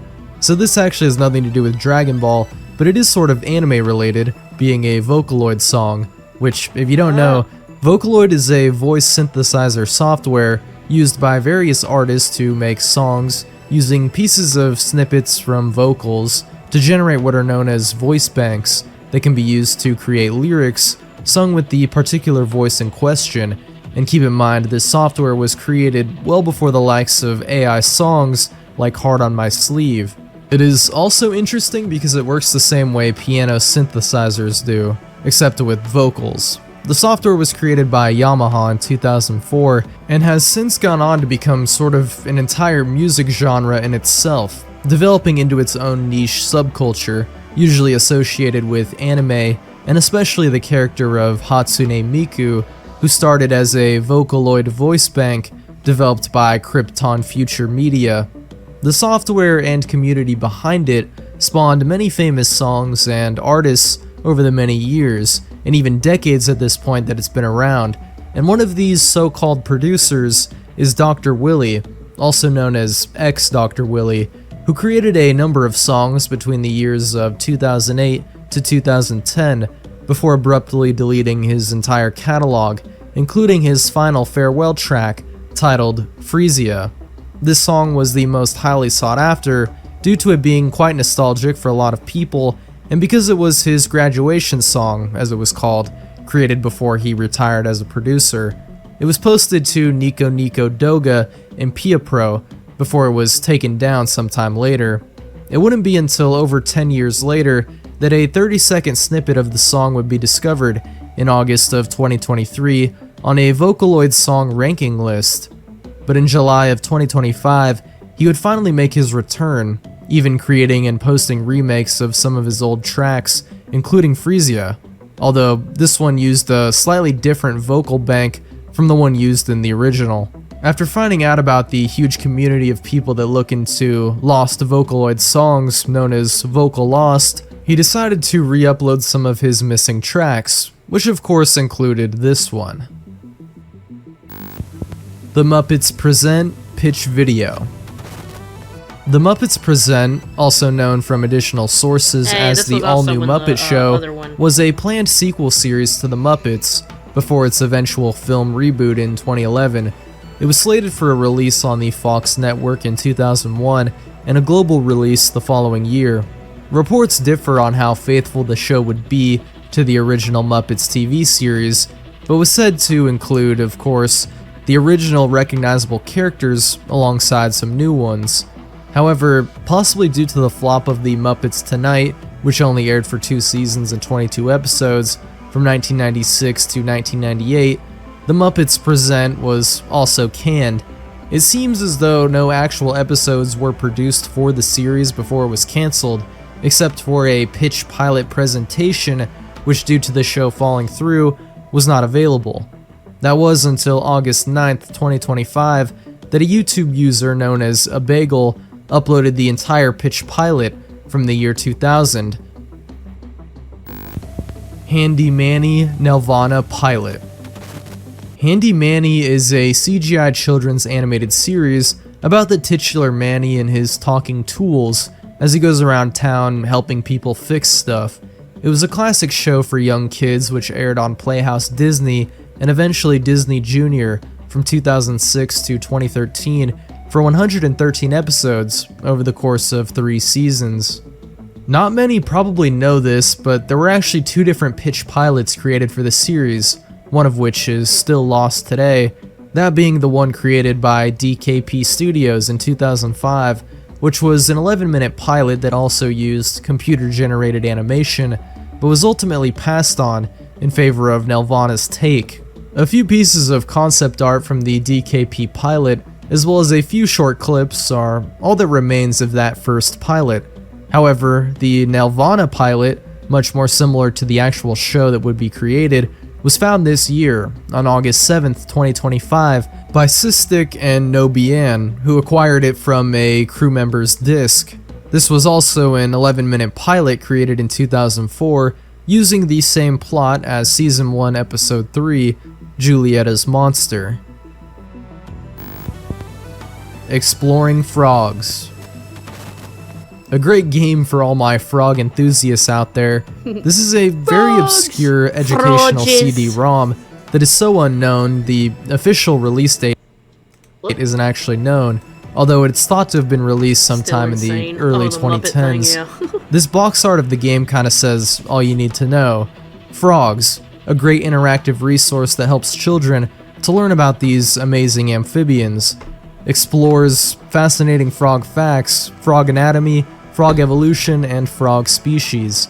It apparently also shipped with 4 clear frog models as well, with the game and toys being sold by a company called Tedco Toys, although their website has since been abandoned. The developers, COG Ltd and Interactive for All, didn't have much additional info on the product either.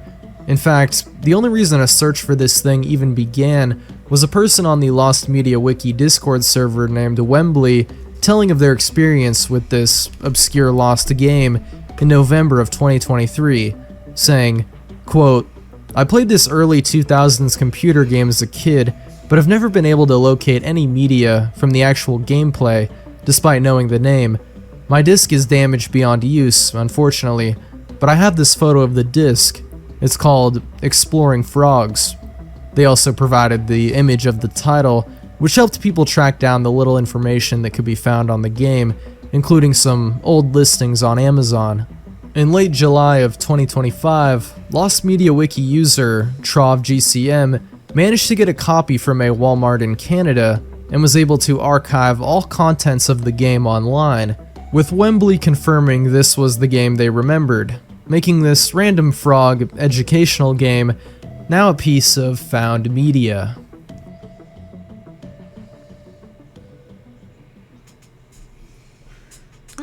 So not that long ago, I made ranking lists counting down the top 20 worst adapted heroes and villains from the comic source material into the movies of the Fox X-Men universe. Recently. And while the 20 worst heroes ranking got a respectable number of views, the villain one did okay, but did not reach those same numbers. Oh. So I suppose that could be for one of two reasons. One, I just didn't have as interesting and engaging of a thumbnail. You know how it is. Or two, and I think this is the more likely reason, I was censored by the shadowy figures that secretly rule the world for being brave enough to speak the truth. Definitely one of those. Well, I followed up the 20 worst adapted heroes list with a list of 5 more worst adapted heroes. And now, in a cynical effort to bring more views to that initial worst adapted villains video, to charitably give the fans what they want and have been asking for by wanting to see more poorly adapted villains, let's take a look at 5 more X-Men movie villains, 3 of whom are the next 3 up from the top 20, and 2 of which did not make it on the list for very nerdy technical reasons. But without those technical reasons, definitely would have. Now, for those of you who are just seeing this video without watching the first one because you like this thumbnail, how do we determine who's done better and worse when it comes to an adaptation? Well, that would of course be by using the amazing and incredible 3 C's system. Those C's, of course, being something that you're going to have to go watch that original video to see. So, let's get to it with the villain who would have been the 23rd worst adapted Fox X-Men villain if I had randomly made that a top 23 list for some reason instead of top 20. Azazel. About the only similarities to the comic and movie versions of Azazel are looking like a red demon dude, an ability to teleport, and maybe his connection to Nightcrawler. That was never officially confirmed in the movies and has been recently retconned in the comics, but was loosely implied in those movies, kind of. In the movie, Azazel is one of Sebastian Shaw's followers who works with him towards his goal of human decimation and mutant supremacy within the Hellfire Club. After Shaw is killed by Magneto, Azazel continues the fight for mutant supremacy as a member of Magneto's burgeoning Brotherhood for about a second. And the next time we see him, he's dead, since the movies decided to kill off all the first-class characters that no one really cared about between movies. He has virtually no personality, and we know virtually nothing about his backstory or any of the deeper aspects of his motivation. He's there for his look, and likely has an aborted plan to connect those prequels to Nightcrawler later on.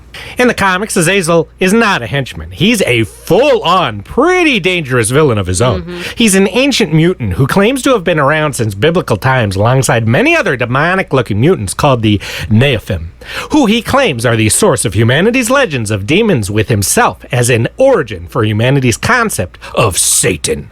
However, pretty much every demonic-looking character has claimed or been referred to as being Satan at least once in Marvel Comics, so I call BS. As Spike and Buffy once said, if every vampire who said he was at the crucifixion was actually there, it would have been like Woodstock. Later on, his kind were banished to an alternate dimension that came to be known as the Brimstone Dimension, with Azazel alone able to escape to Earth for brief periods of time due to his ability to teleport. Over centuries, he came up with an incredibly convoluted long-term plan to travel to Earth and impregnate many women, who would then give birth to children with similar abilities to teleport that would eventually allow him to create a stable gateway between realities and escape permanently due to all that teleportation energy, with one of the women he hooked up with being Mystique, who eventually gave birth to the future X-Men Nightcrawler. In the movies, as far as we know, he just has the ability to teleport. But in the comics, alongside that, he also has many magical abilities. He does not age and has lived for centuries. He can influence the minds of others and change his appearance much like the devil. And he can create energy projectiles. Basically, the comic version is spec'd to be a major villain, while the movie version was debuffed to pretty much just be a lackey henchman. And this extends to his personal ambitions, which would end in him as the ruler of the world in the comics. Now, we don't know much about him. He could be hiding his true ambitions and abilities and working alongside these others towards his own goals in the movies, but I doubt this much thought was put into him, honestly. He was likely just chosen to be in this movie due to his connections to both Nightcrawler and Mystique, though this never officially went anywhere. We do see Mystique, though, tearing up pretty hard after seeing a photo of his autopsy body, so I choose to believe that that means they had an off-screen relationship between movies that resulted in Nightcrawler's birth. But the whole thing's dead now, so it doesn't really matter. And I should point out that this whole thing in comics even was a complete retcon of Nightcrawler's origin and demonic appearance. That pissed off a lot of fans when it was written in, with a later retcon undoing that aspect of it, but making it even more stupid and convoluted, with a whole convoluted thing involving premonitions, shape-changing gametes, and apparently giving birth out of... Well, I mean, you see, anyways, visually he looks pretty similar, but otherwise it's a pretty inaccurate adaptation of an already incredibly divisive character, and they killed him off anyway, so I guess who really cares? Moving on down to a villain from the same movie that a lot of you were asking to see in the previous list, at number 22 with Sebastian Shaw. Sebastian Shaw is a major villain in X-Men lore, making him an obvious pick to be the villain of a movie. But in adapting him, they decided that the best way to do it for the fans would be in removing pretty much everything that makes him memorable and popular in the comics, which is a pretty common philosophy with these characters, honestly, as you've seen. In comics, Sebastian Shaw is a mutant with the ability to absorb kinetic and sometimes other energies and absorb them into superhuman levels of strength, speed, and other physical augmentations. Due to this, virtually any attack against him, including from blades or bullets, will only increase his power, making him incredibly difficult to fight. He is a brilliant and driven man who dedicated his life to very successfully accumulating wealth and power. Due to his immense wealth and level of connections with powerful individuals, he was invited and inducted into the Hellfire Club, a secretive and exclusive organization that both allows members to indulge in pleasures deemed taboo or immoral by society, and to gain immense power and influence in the world through political and economic means. Though, even most members don't know just how far that influence actually goes. Sebastian Shaw rose to the rank of Black Bishop within the club's elite inner circle, but eventually killed the Black King and claimed the title for himself, becoming the club's leader. Though, due to the scheming and backstabbing nature of such powerful individuals, he must remain constantly vigilant against his fellow members. He has clashed with the X-Men many times, both when they've inadvertently or purposefully interfered with the Hellfire Club's plans, or while trying to capture or recruit powerful mutants, with the clubs taking a specific interest in the immense powers of Jean Grey at the time. In the movies, there are elements that are similar, but for the most part, he's not the same character. In the comics, like most characters, we don't know Shaw's exact age, but we do know he'd become a billionaire by the age of 40, making him likely in his mid to later 40s, maybe early 50s in the modern day comics. And while he seems to be in very good health for his age, likely due to his energy absorbing abilities, he's not portrayed as immortal or anything. In the movies, however, he was a grown man in the 40s working as a scientist in Auschwitz, and he looks exactly the same 20 years later. We don't know how old he is, but we can tell he was not a native German. He was likely just working for them to perform experiments on people and mutants openly, without repercussion, implying he's actually maybe even older than he appears here, and is likely just straight up immortal. Though, now that I think about it, with how characters like Magneto and Xavier apparently look the same in the 60s as they do in the goddamn 90s in this nonsensical timeline, maybe we're looking too much into Shaw's aging from the 40s to the 60s here. While the comic version is mainly obsessed with amassing wealth and influence for the sake of power itself, the movie version is a mutant supremacist zealot, completely obsessed with making mutant kind as powerful as possible by any means necessary so they can rule over humanity, with his ultimate goal in the movies being to bring about nuclear war in the belief that it will further mutate mutants into even more powerful forms while killing off the majority of humanity, with all of his wealth, influence, and power being amassed to reach this goal. The movie version of the Hellfire Club is basically just the proto-version of Magneto's Brotherhood, a handful of mutants working under Shaw and his plans for mutant supremacy. They have ties to various generals and politicians across the world, and they do throw lavish and tamely debaucherous parties to elicit their support, but otherwise there's really no similarities, with the name only really being used because Shaw's in the movie, so you use the name Hellfire Club alongside him. Otherwise, it would make more sense for this just to be called The Brotherhood Part 1. with most of the members having nothing to do with the organization in comics, besides Emma Frost. Well, in the comics, he has a complex ally-enemy relationship with Frost. In the movies, she doesn't really have a personality and just seems to mostly loyally serve him. Besides his motivations and characterization being nothing similar, there's another major and more annoying change to the character, and that's his distinct and iconic look. Shaw and the other members of the club in comics dress in a memorable 18th century style, wealthy, aristocratic-looking way, including styled back hair and mutton chops that give him an air of a sophisticated, obscenely rich, and powerful elitist a-hole. In the movies, he just wears regular suits of the time, seeming to adapt his garb to whatever era he's living in. Pretty much the exact opposite of wearing garb of centuries past in the modern day. He is completely clean-shaven with a 60s-style haircut and sideburns to match his clothing, and the movie version often wears a proto-version of Magneto's helmet to block the powers of telepathy. Take a photo of this guy and show it to someone who's read comics but has never seen this movie and ask them who it is, and they will never be able to guess correctly that this is Sebastian Shaw.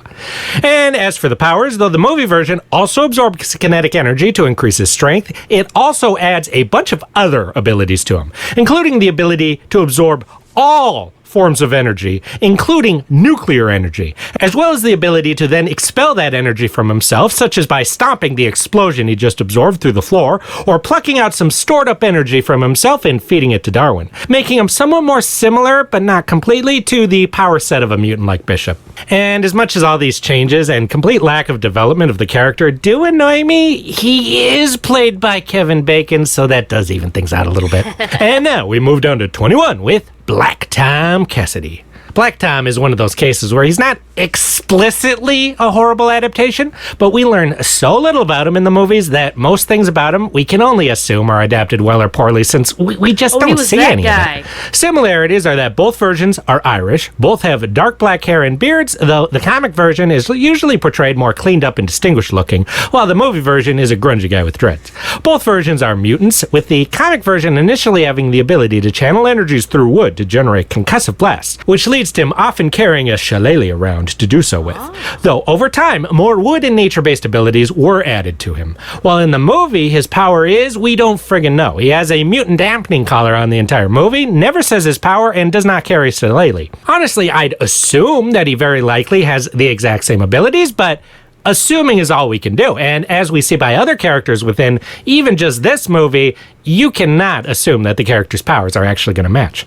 And though both versions are criminals who've been imprisoned, we don't know what type of crime the movie version involves himself with. And since he's just in a prison uniform the entire time, we can't say if he dresses in the all-black, high-collar type of look he likes to in comics. The comic version is the cousin of Sean Cassidy, aka Banshee. Both men loved the same woman, but she eventually chose and married Sean, creating a resentment in Black Tom. Soon after marrying, Sean was forced to leave for a time, during which his wife gave birth and soon after died. Unable to contact his cousin, Tom raised his daughter without Sean knowing of her existence, and after a violent argument between the two later on, Tom continued to hide her existence from him and raised her into a life of crime, though she later went on to become the hero known as Siren.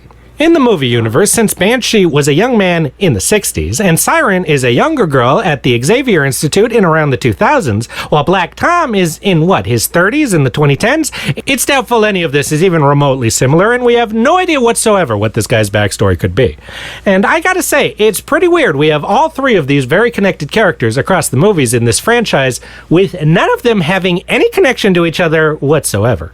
In the comics, while imprisoned with Juggernaut, the two became close friends and have worked together many times after getting out. While in the comics they are both imprisoned together, it is Fire Fist Juggernaut forms a friendship with, while Black Tom and him share no scenes together.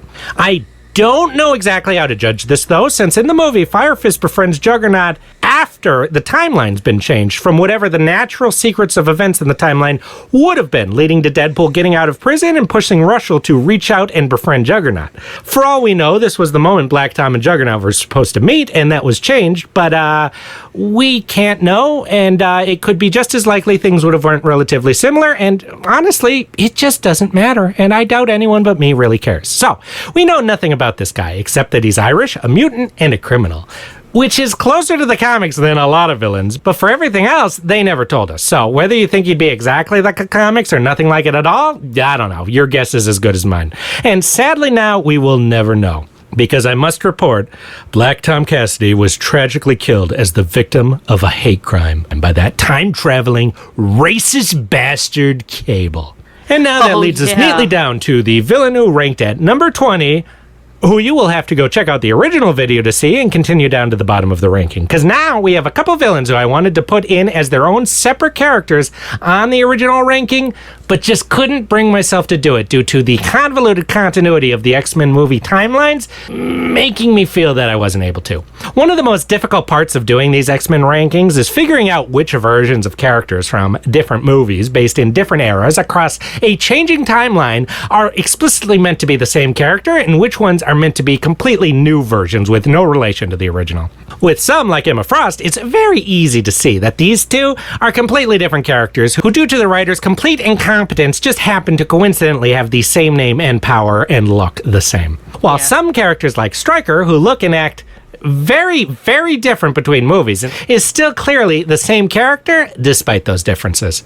But with some, it's just a little more confused, where I believe they're kind of meant to be the same character just as much as they appear to be a totally different character.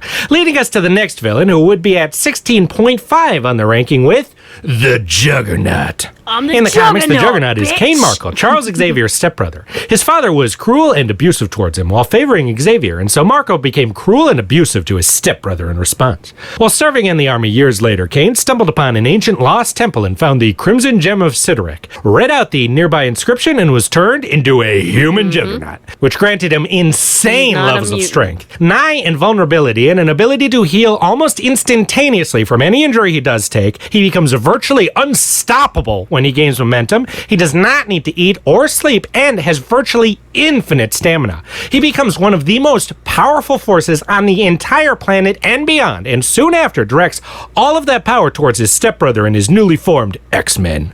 With the dome-shaped helmet covering his head, now making him resistant to all forms of psychic influence or attack, such as that used by Xavier.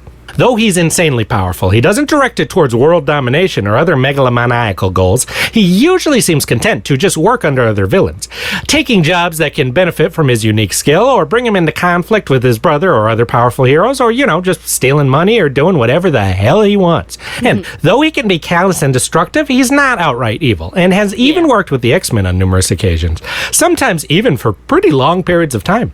And in Deadpool 2, though there were some aspects of him that fans found questionable, specifically how he was beaten, they did a fairly good job with his overall look and aspects of his personality. But of course, we're not talking about that Juggernaut. We're talking about the infamous one featured in X-Men: The Last Stand. This version of the Juggernaut is named Kane Marko, but he is a mutant, which is already a huge point of contention with fans. With the ability to become unstoppable if he builds any momentum, and based on his fight later, seems to have high levels of strength and durability as well. After being freed from captivity, he joins up with Magneto, seemingly just for the hell of it, which, to be fair, is a pretty Juggernaut thing to do. In this scene, we learn that he isn't nearly as strong as the comic version, since he's able to be restrained relatively easily, and that he's not as durable, as he claims he wears his helmet to keep his face pretty, implying that slamming his bare head through walls would at least bruise him up a little bit. Also, an incredibly minor and insignificant nitpick is that he claims he needs to pee when he gets out, and I can't think of any time I've seen this confirmed or denied explicitly in comics, but I don't know if Juggernaut canonly even needs to use the bathroom since he's mystically empowered. If anyone does know of a scene where they explicitly show Juggernaut taking a crap or not taking a crap, let me know below. There is no mention whatsoever of him being Xavier's stepbrother, and when the X-Men face the Brotherhood later in the movie, there is no look or scene of any kind between the two, with Juggernaut mostly facing off against Wolverine the whole time. His costume is, I can kind of see what they were going for.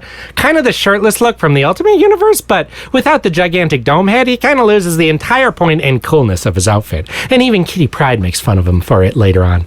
And as far as we know, the helmet does not block his mind from psychic attacks. On a side note, the Ultimate Universe version of Juggernaut is a mutant and has served with the Brotherhood, but has so many differences in character and continuity that he's really nothing like this version either. And while the movie version is a big guy, the comic version of Juggernaut is friggin' huge, with an average size that completely dwarfs most of those he's fighting. And a height listed, according to official sources, as around 7 to 10 feet, which if you look at some pictures of him is way, way too small for how this character is often portrayed by artists who exaggerate him more and more and more over time. with his fists oftentimes being as big as a character's entire body. So, though some aspects, like elements of his personality and parts of his powers, are similar, he's stripped of pretty much everything that makes the Juggernaut such an iconic and popular villain, such as his relationship to the X-Men, his threat and power level, his distinct memorable costume, his origin, and so on and so on and so on. Which is the reason why people are always crapping on the guy when they're saying some of the worst adaptations. But, you know, he runs through like 10 walls in the movie, so I'm going to be honest, I'm pretty satisfied. And on a side note, I think this maybe is the first instance of an internet meme around a character being written into the literal movie. Though this has no bearing on ranking, and if I'm forgetting an early one, let me know below.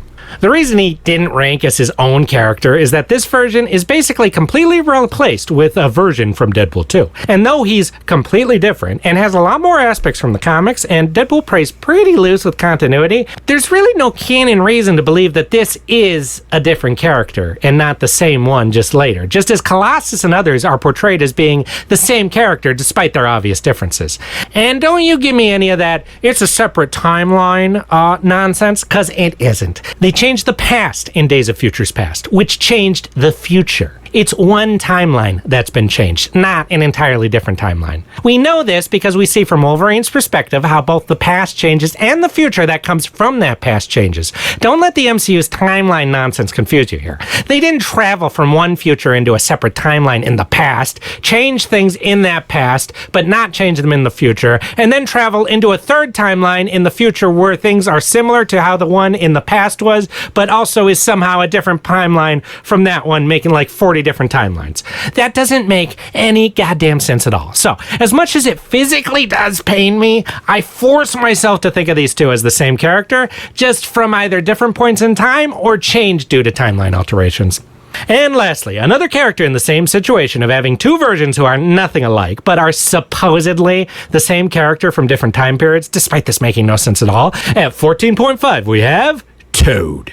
In comics, Toad was abandoned by his parents at a young age. Due to his appearance and lack of social skills, he suffered from abuse, scorn, and rejection across his adolescence. Poor guy. His mutation gives him frog-like abilities, such as the superhuman ability to leap great distances, as well as, much later on, a long, durable, and incredibly strong prehensile tongue. After being saved by Magneto from a mob who was trying to kill him, he was recruited into the Brotherhood of Evil Mutants. And due to his severe and crippling inferiority complex, due to a lifetime of neglect and abuse, he became completely subservient and loyal to Magneto, believing the Master of Magnetism cared for him, though he actually saw him as more of a sniveling lackey and responded with the same kind of abuse Toad had endured all of his life. In the original X-Men movie, Toad is very different from his comic counterpart in look, personality, and even parts of his powers at the time of the movie, but he serves on a version of the Brotherhood with a somewhat similar relationship with Magneto, and has enough similarities to keep him off of the bottom 20 at least. However, this isn't the portrayal of Toad we're talking about here. We're talking about the version seen in Days of Futures Past.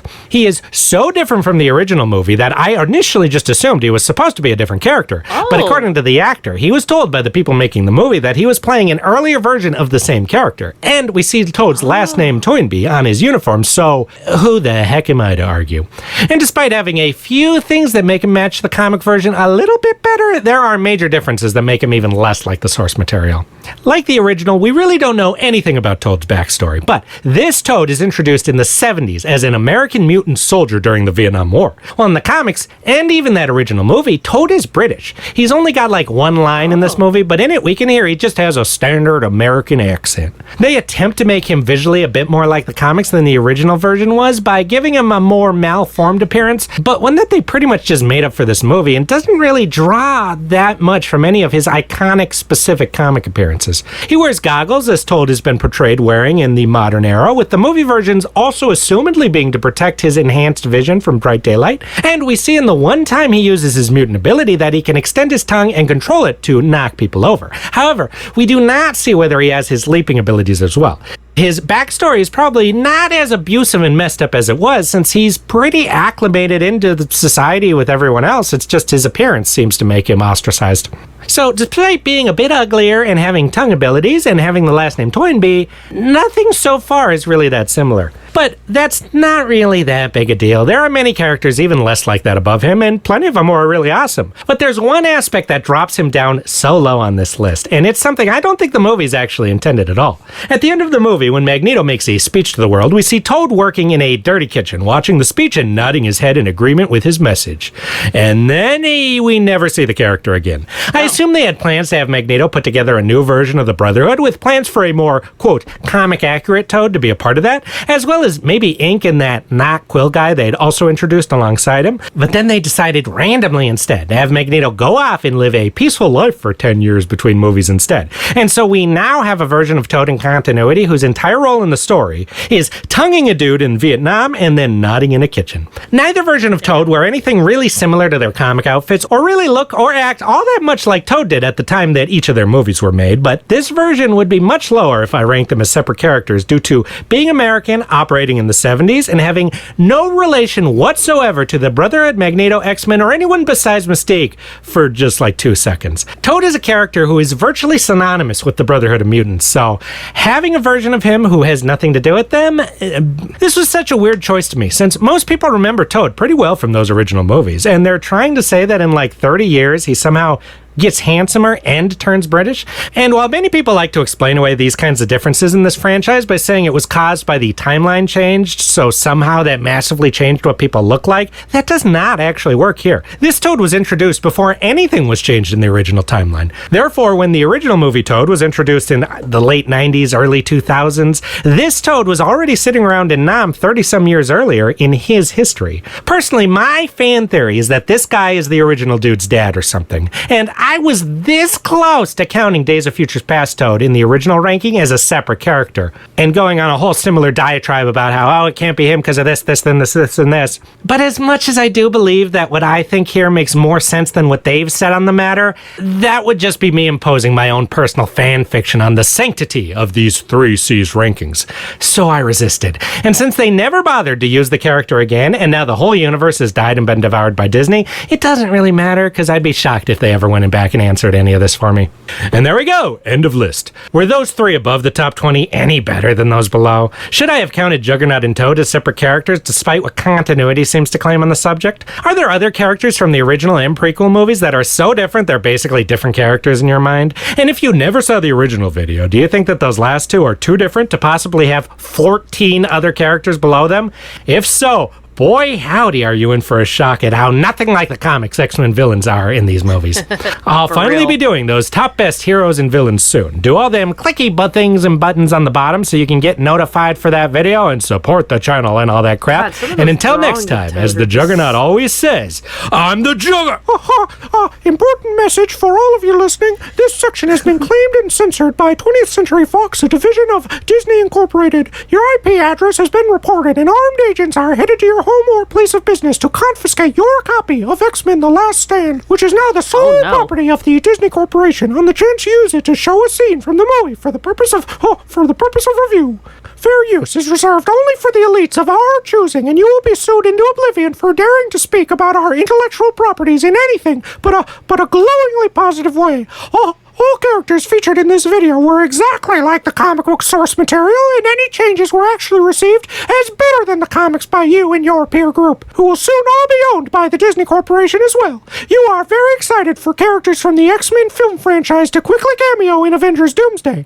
Now, report to Disney Plus immediately and patiently await Marvel Zombies, a Disney Plus original, and cancel your subscription to that goddamn HBO Max immediately. You have been warned, and resistance will be met with immediate charges of treason. Have a nice day. Oh, well, shit. Lost media is a concept that has always fascinated me. Something that once existed but somehow vanished over time, either due to the content contained within or just because it was canceled. Thankfully, while some media remains lost indefinitely to this day, others that were previously thought lost have been recovered for all to witness. But what about Mortal Kombat lost media? Oh, well? What's going on, everybody, and welcome back to the channel, where Mortal Kombat is usually the topic of discussion. We've done tier list and lore videos aplenty, but I wanted to do something a little different for today's video. Given my Lost Media fascination, I figured today would be the perfect opportunity to explore Mortal Kombat Lost Media. That includes anything from incomplete pieces of media located in the forgotten corners of the internet, or something that was once lost and thought to never be recoverable, but was eventually recovered. So, in a similar vein to my previous two-part MK Iceberg series, I have several mysterious and intriguing topics to address in this regard. From a bizarre Johnny Cage funeral, to the cancelled MK vs. DC DLC, that really to some versions of MK games that never saw the light of day. As you can see, we have a lot to cover, so let's not waste any more time and begin our exploration of Mortal Kombat Lost Media. But first...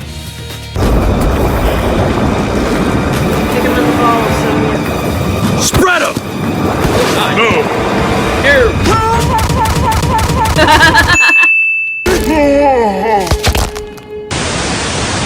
Johnny Cage funeral. Oh, God. What better way to begin than with perhaps one of the most bizarre pieces of Mortal Kombat related audio I've ever heard. Now, in case you somehow weren't aware, Johnny Cage is absent from Mortal Kombat 3. Yeah. What in the actual... It's never really addressed in vanilla MK3 or UMK3 for that matter, apart from this gravestone on the graveyard stage. However, in Mortal Kombat Trilogy, it's revealed that Shao Kahn's extermination squads eliminated Johnny, but he was eventually resurrected to fight for Earthrealm. Right around the launch of MK3, an eerie audio recording of Johnny Cage's funeral featuring a eulogy recited presumably by Raiden began circulating the internet. Is that the Undertaker?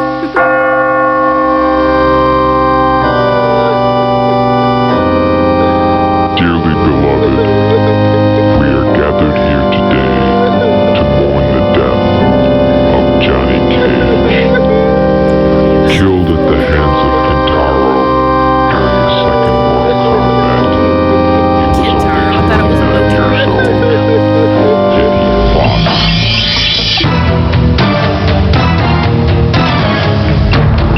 MK3, it's not over. Not even close. Rumors at the time indicated that Ed Boon himself created this audio clip to promote MK3. Despite my research and attempts to contact the old team at Midway, I couldn't determine whether this was legit or fan-made. In the April 1995 issue of Video Games Magazine, specifically on page 49, there is an excerpt that addresses Johnny Cage's funeral audio. It reads as follows.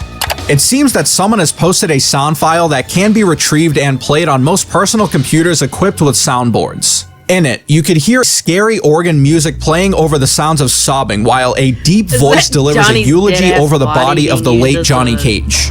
This seemingly abandoned piece of media obviously links to the fact that Daniel Pesina, who handled the motion capture role for Johnny in MK1 and MK2, exited Midway in 1994 because of an ongoing internal dispute regarding royalty checks. Although Mortal Kombat co-creator John Tobias wrote on Twitter in 2021 that Johnny Cage was left off the roster because he was one of the least chosen fighters in MK2. Maybe it's just a multitude of issues. Instead of replacing Pesina, Midway wrote the character out of the franchise entirely until his eventual return in Trilogy with new actor Chris Alexander. Only at this point do we finally learn what happened to Johnny after MK2. I also find it interesting that the audio says Kentaro ended him, while later it was revealed to be Kahn's extermination squad, and even further down the line, Motaro. Yeah, Motaro. So while the audio itself is not lost media, the origin of the audio remains a mystery along with whatever else Ed Boon and company had planned. This is just my theory, but I noticed that upon loading up UMK3, you can hear the same gong that precedes the funeral audio.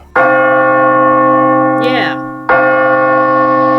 I wonder if maybe Johnny's death would have had a more significant presence in the story before Midway pivoted to something else. I'm not sure, but let me know your thoughts in the comments. By the way, I want to give a huge shout out to Tabmock99 for providing the funeral audio. You, sir, are a legend. Quan Chi and Mortal Kombat Annihilation. One of the more well-known pieces of MK Lost Media is an alternate version of Mortal Kombat Annihilation that would have included Quan Chi. Yes, the original script consisted of a Marvel-esque stinger ending that would have revealed a dastardly yet lovable sorcerer in the Netherrealm. As we pan across the desolate landscape past the decaying remains of assorted species, we hear an eerie, chilling wind blowing across the vast emptiness. We arrive at a towering black prison fortress which rises to infinity, surrounded by seemingly endless black onyx walls of immeasurable height. Kabash! A concussive explosion opens a gaping hole in the onyx wall, sending several Nether Dweller guards hurling at the camera. From inside the prison, we hear the violent sounds of destruction. As opposed to sounds of destruction that aren't violent, I guess. We push in closer through the gaping hole, past total devastation and Nether Dweller guards' bodies scattered everywhere. Out from the smoke strides Shinnok. Ready for revenge, he turns back to see Quan Chi, a dangerous sorcerer bald and blue-skinned, piercing red eyes masked by blue leather battle gear. This fearsome villain hurls another prison guard out the front entrance, then steps up to Shinnok's side. Shinnok says, "Together, Quan Chi, we are unstoppable." The two villains share a mad infernal laugh, and we fade out. The end. Unfortunately, no footage of this scene ever surfaced, and it's unclear whether anything was even filmed. However, there are some promotional photos that strangely include Quan Chi, despite him not being in the film or even mentioned. The actor remains unknown to this very day, but Quan Chi would have presumably appeared in the third film in a prominent role. He actually looks like Mortal Kombat Devastation. Unlike that. Speaking of the third film, Mortal Kombat Devastation would have been the third in the 90s trilogy. However, after years spent in development hell, including the destruction of filming locations, Mortal Kombat Annihilation being a complete pile of dog shit, and Threshold Entertainment filing for bankruptcy in 2009, which was the final nail in the coffin, it never materialized. Actor Lyndon Ashby, who portrayed Johnny Cage in the 95 film, was set to return despite his character dying in the first few minutes of Annihilation. He said in an interview that he reviewed the script and was pleased. And you know what? She was right, because I hear Johnny Cage might be coming back for Mortal Kombat 3, huh? Cage, Mortal Kombat 3, they're in sort of legal negotiations and roundabouts. But yeah, I've read the script. It's good. Great. Johnny Cage is back, and it's all cool. To this very day, nothing concrete about Devastation ever surfaced, and this mysterious script has remained lost. MK vs. DC DLC. Let's take a step back in time to February of 2009 for a moment. Mortal Kombat vs. DC Universe is the newest entry in the series, and conceptually, a crossover that few thought would ever happen. Although the game itself is admittedly lackluster, at least from my perspective, the story mode does have some fun moments. One that always comes to mind for me is Scorpion knocked out beside Batman in the Batmobile. An interesting tidbit regarding this game is that it was supposed to have DLC. Ed Boon himself confirmed that various characters would have been added to the roster following its November 2008 launch before it was ultimately shelved. The dynamic duo of Quan Chi and Harley Quinn would have joined first, which makes sense, at least for the former since he appeared briefly in the story mode. Ed Boon later added that Kung Lao and Doomsday were also in the plans for future DLC. Unfortunately, Midway filed for bankruptcy in February of 2009, effectively ending any chance for MK vs. DC DLC. To this day, this is the only screenshot ever released, and the rest of whatever was planned remains lost to time, or just, you know, Midway's financial collapse. Fujin. This one's kinda crazy, so bear with me on this. In 2011, following the launch of MK9, NRS announced that Scarlet would be the first DLC character. Around this time, specifically on May 4th, 2011, a mysterious video went live on a YouTube channel called Roman64. This video, curiously titled MK-Fujin.avi, featured 1 minute and 36 seconds of gameplay for everyone's favorite Mortal Kombat character, DLC Base Male. He looks pretty slick with his bald head, six-pack, and red Speedo, but was this spot supposed to be for Raiden's lil bro Fujin? During the video, Roman64 returns to the character select screen, heads down to where the DLC characters reside, and there is DLC Base Male, who utilizes Noob Saibot's picture for some reason. Upon selecting this character, this is what happens. Fujin. This naturally led to speculation that Fujin was planned as DLC in MK9, but obviously that never happened. Now, Ed Boon has denied the legitimacy of this video and even went as far as to say, quote, come back in a year and tell me Fujin is in the game. Getting back to the video itself, there's one curious aspect that I noticed. If you listen closely, you can hear the name recited again faintly right before the loading screen starts. Fujin. All indications to me are that this was fake, but then again, I wonder how such convincing announcer audio could have been fake just 1 month after the game launched. Remember, there was no PC version of MK9 until 2013, so I'm not sure how possible it would have been to manipulate the game to this level on Xbox 360 or PS3. The description of the video states that this character appeared in the leaked release of the Scarlet DLC, which is something I'm not aware of. It's worth noting that this channel only has 3 videos on it, and this is the only MK-related video, so it's a genuine mystery to me. I'd also like to point out that Fujin did appear briefly in MK9, specifically in Kratos' arcade ending of all things, but was nowhere to be found in the game's story mode or elsewhere. As far as classifying this as lost media, I honestly don't know. I'm inclined to believe that Ed Boon or someone else within NetherRealm would have confirmed they had plans for Fujin, but the idea didn't come to fruition, similar to the Marcus Phoenix and MK9 situation. I also came across this comment from Dataminer the Thinny, who said Fujin was initially planned for MK9 before he was ultimately replaced with Kenshi. Fujin later appeared in MKX but wasn't playable, and fans would have to wait until MK11 Aftermath to play as the God of Wind once again. Ash Williams DLC. Truly.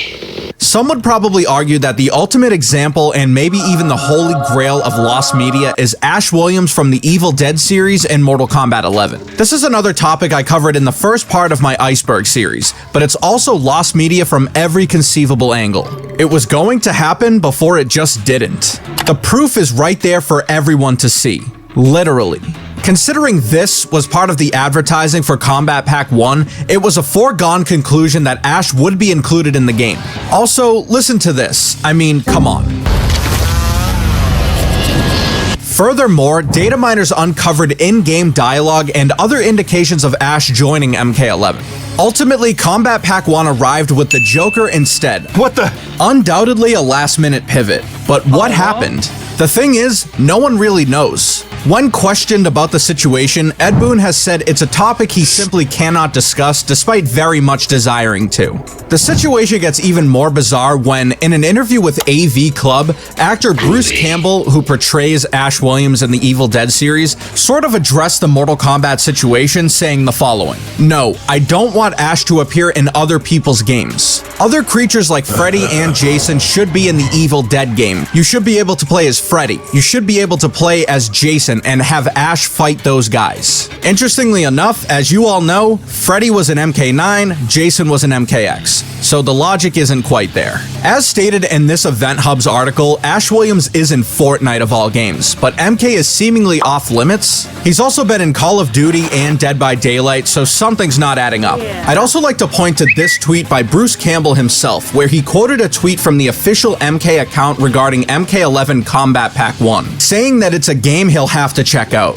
What occurred between the Ash agreement and its eventual demise is a mystery.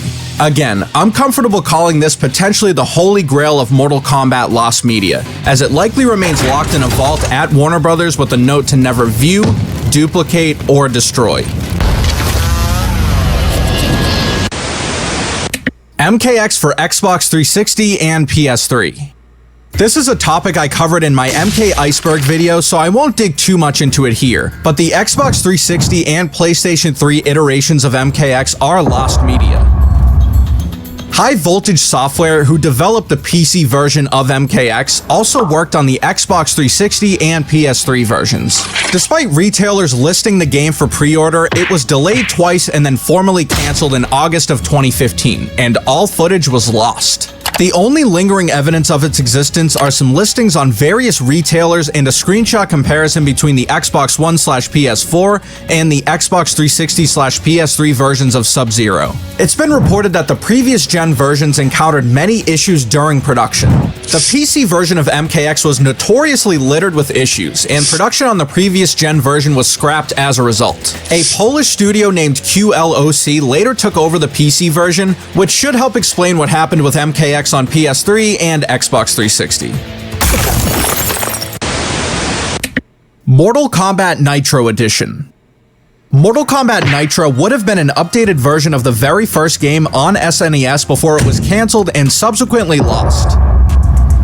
Before it could even get off the ground, it was shelved to shift priorities to MK2. However, many details have emerged over the years regarding Nitro Edition. Let's begin with some words from Ed Boon, who briefly touched on Mortal Kombat Nitro in an interview with Game Informer. Can you talk to me about Mortal Kombat Nitro? Yeah, Acclaim's version of Mortal Kombat for the Super Nintendo didn't play well at all. It looked cool, but it had the sweat and it played really bad. That was actually a source of contention. They needed our approval to put it out, and I wasn't going to give it to them, but they had a ship date and everything. I remember the president of Acclaim called me at my house and was giving me a hard time. They shipped the game and it didn't play well at all, and I've always regretted caving into that. The guys who worked on that started working on what they called the Nitro version, which let you play as some of the boss guys, and they added a lot more blood. I think it might have played faster or something. There's a cartridge of that somewhere in the world. They wanted to re-release it, but we made Mortal Kombat 2, so they had to jump on that. Fast forwarding to 2020, the team over at the On Blast show released never-before-seen concept art and details about Nitro Edition. Some of those details include the following: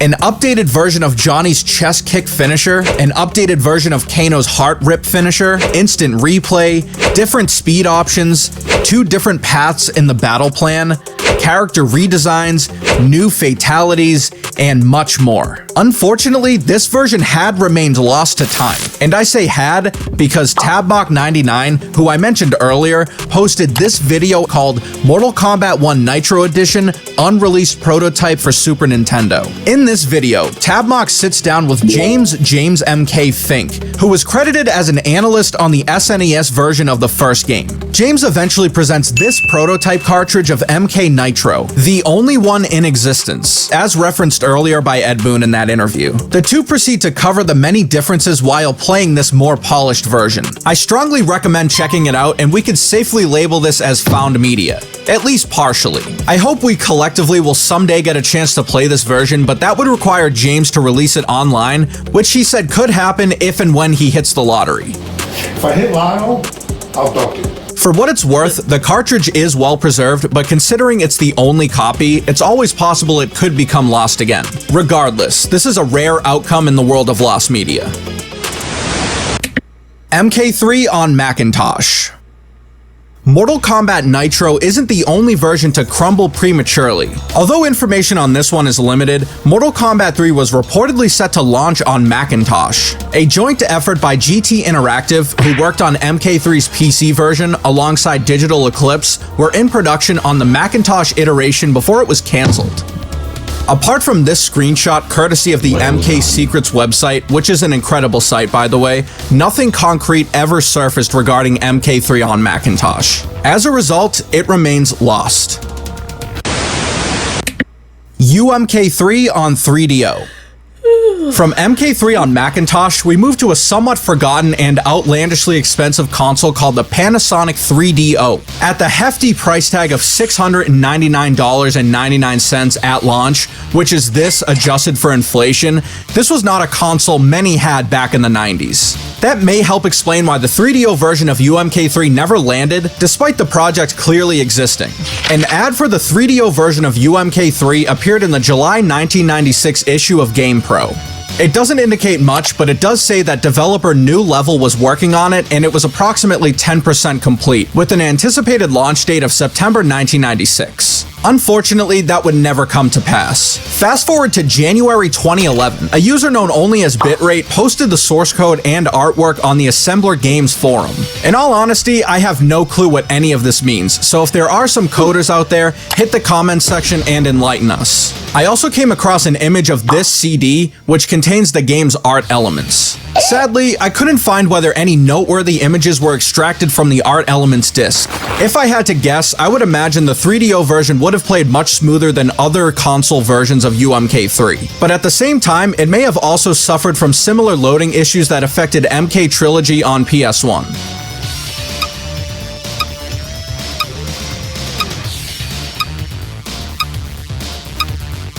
That was pathetic.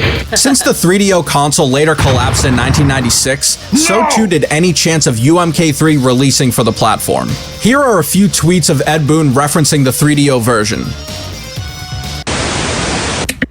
WaveNet UMK3. I want to preface this deep dive by saying I've found two versions of this story. One that has been widely reported, and another one that I discovered from someone who supposedly worked with Midway at the time. WaveNet Ultimate Mortal Kombat 3 was another version of the game that remains lost to this day. An abbreviation for Williams Action Video Entertainment Network, WaveNet was essentially a primitive version of online gaming. This network would have allowed players to compete against one another over a dedicated T1 internet connection in the same area, but I found information we'll discuss a little bit later that contradicts the T1 report. The central hub for WaveNet was located at Midway's offices in Chicago and was tested both in Chicago and San Francisco. A total of 12 supposed WaveNet machines were created based on this post that I found on the Test Your Might forums. Here's what the WaveNet machine looked like. Now, at first, I wasn't sure whether these were arcade cabinets explicitly designed for WaveNet or existing cabinets that were later upgraded. It seems as though it's the latter, as Mo30W says on the TYM forums. He further elaborated on his memory of WaveNet UMK3, saying the following. Originally, the game was exactly like MK3 and UMK3 once it was upgraded to it. Towards the end of WaveNet's life, they made some changes to the game. The only changes I remember are Striker's gun combo being interrupted with a message, Cabal's spin, they added startup frames and an explosion sound on startup, and they limited how many times Kung Lao could spin. Later on in this thread, in a comment that arrived 3 years after the initial thread was posted, a user and fellow YouTuber named Your MK Arcade Source elaborated on WaveNet UMK3 after discussing the topic with someone who directly worked on it. I am pretty sure it was based off of regular MK3 and not UMK3. We had a game in the lunchroom at Midway, and then at Diversions, Dennis on Belmont Street, Gala North, Gala West, and Friar Tuck's. The games were hooked up via ISD lines that Midway paid to have installed at these locations. I don't know why and how people kept thinking they were T1s, but I've corrected people on this fact countless times. Ed hacked together a playable Noob Saibot character for the WaveNet MK3, but that was his only involvement with it. The WaveNet group did all the work to make it run on their WaveNet network. It was very laggy, which resulted in things like Cabal being nearly invincible because you couldn't block his dash move up close because of the lag. A programmer at Midway named Kevin Day made some hacked fixes to the game to add delays to certain moves to try to counter the lag so moves couldn't be abused, but it wasn't enough to make up for the lag. The reality was that technology and internet speed wasn't there yet for a game such as MK. It also didn't help that the WaveNet group was run by a complete moron. His words, not mine. As for what happened to the hardware, that's a good question. I'm sure some ex-employee probably swiped a board or two, but that wasn't me, which is kind of shocking considering how much stuff I did get from that place over the years I worked there. Regardless though, whoever had it wouldn't be able to do a thing with it because the WaveNet network and infrastructure doesn't exist that ran the whole thing.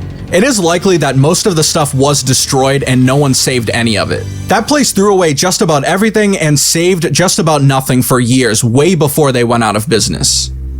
During my investigation, I also found this discussion post from someone who supposedly played the WaveNet version, who described the experience. Well, MK3 has entered an entirely new dimension. I played the new WaveNet system MK3 on Saturday night, and it is awesome. This is the future of all video games. I stopped going to the arcade because there was hardly anyone to play against, but with WaveNet, you always have an opponent. Dave here says he played at Dennis's place on Belmont in Chicago, which corroborates the report from the former Midway employee. Here's what happens. You put your money/tokens in. Dennis's place was charging 3 tokens per play, which equals about 50 cents since you get 6 for $1. And the game asks you if you want to play local or WaveNet. Local just puts you against the computer as before. If you choose WaveNet, it asks you for a name and gives you an alphabet screen. 10 letters per name max, I think, and I saw one guy try to use the word and it just showed up as, so I guess some words are censored. Some names I saw were Billy at Times Square,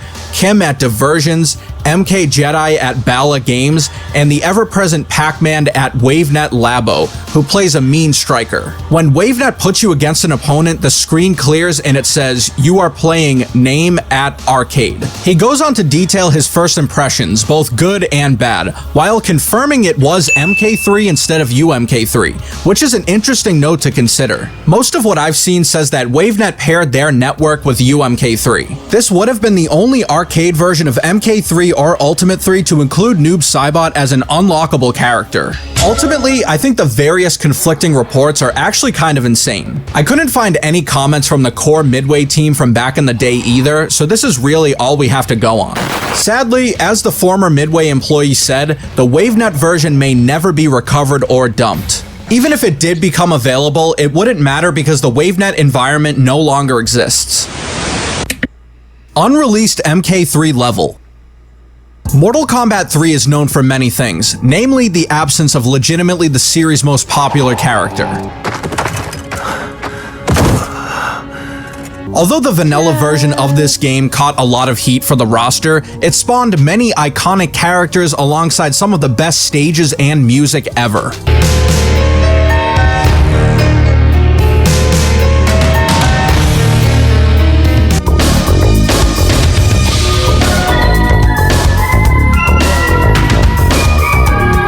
The stages that come to mind include the subway, the graveyard, the rooftop, but did you know there was a stage that was never released? Known only as the Cavern, some early CRT footage of this stage surfaced first on the Retro Gaming subreddit and later on the Lost Media subreddit. It was posted by user KMiller0202, who had this to say. This is a previously never released video taken off of a development CRT showing an MK3 level that was left on the cutting room floor. It was an underground cavern level that we were doing initial testing on the graphic elements of.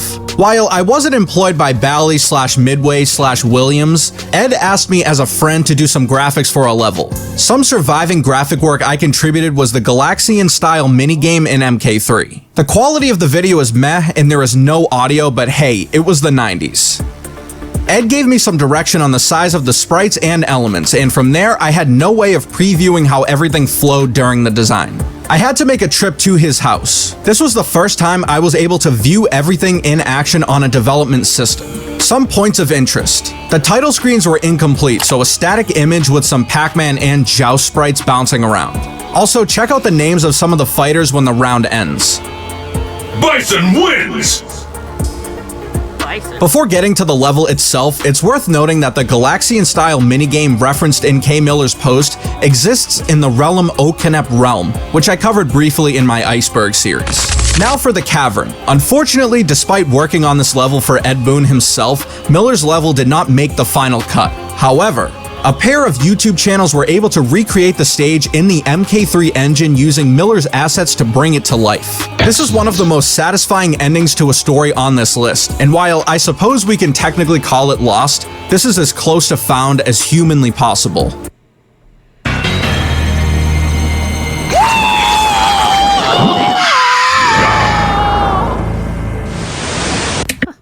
MKX Generations. Alright, let me set the stage for this one. Once upon a time, there was a live-action adaptation of Mortal Kombat not named the '95 film, Annihilation, or Conquest. In the year 2012, Kevin Tancharone's Mortal Kombat Legacy series arrived with a more realistic take on the series. At least relatively. It was essentially the successor to the fan-made short film called Rebirth, which was released in 2010. Legacy gave fans the opportunity to see a different perspective on the origins of these characters, but it slowly drifted away from Rebirth's more realistic tone beginning in episode 4. Regardless, Legacy performed well enough with critics and fans to earn itself a second season, which debuted in 2013 and ran for 10 episodes. Although many fans agreed Season 2 provided a noticeable dip in quality, at least based on the reactions I've seen, how are we to know what that is? This new spin on Mortal Kombat was a net positive. As Annihilation's tagline stated, that film destroyed all expectations of a follow-up or a modern-day live-action take on the series. But thankfully, Legacy kind of saved the franchise from a live-action standpoint and reintroduced it into the relative mainstream. And by mainstream, I mean machinima. So, Season 3 is next, right? Well, my friends, that's where Mortal Kombat X Generations comes into play. Kevin Tancharone had all intentions to produce a third season of Legacy, but that eventually evolved into a spin-off of the most recent game, Mortal Kombat X. It would have been released before MKX, serving as a prequel to the game, aiming to introduce the series' many newcomers while detailing their respective backstories. Some of the characters set to appear included Kung Jin, played by Louis Tan, who would eventually portray everyone's favorite MK movie character. Yeah. What? You know what? I think I would have liked him better as Kung Jin. Oh yeah, right. So others shown and listed Honestly, included why didn't he Scorpion, get to play Aaron Kung Jin? Black, I would've and even accepted him better. Ferritor. What? It seemed Generations would inevitably drop, but it just hasn't. Apart from some leaked footage and photos from behind the scenes, the show remains lost with little chance for it to be released. As for what happened, cinematographer Nathan Haugard, who worked on the project, explained in an Instagram post that Warner Brothers pulled the plug on Generations because the visual effects went over budget. Haugard said he and director Garrett Warren finished the edit and graded the final version, but he hasn't seen the footage in years. I do wish we could have seen Casper Van Dien and Cary Hiroyuki Tagawa respectively return as Johnny Cage and Shang Tsung. And I'd sell an organ to see the great Ray Park as Aaron Black. If you'd like to learn more about the project itself, I'll defer to episode 42 of the Kamidogu podcast, which features an interview with Haugard. It's incredibly insightful and worth a watch to see the sort of effort that went into the project. The Mortal Kombat HD Arcade Collection. The other rumors on Twitter are that the demo will be included in the HD collection. HD collection. Mortal Kombat 1 to 20.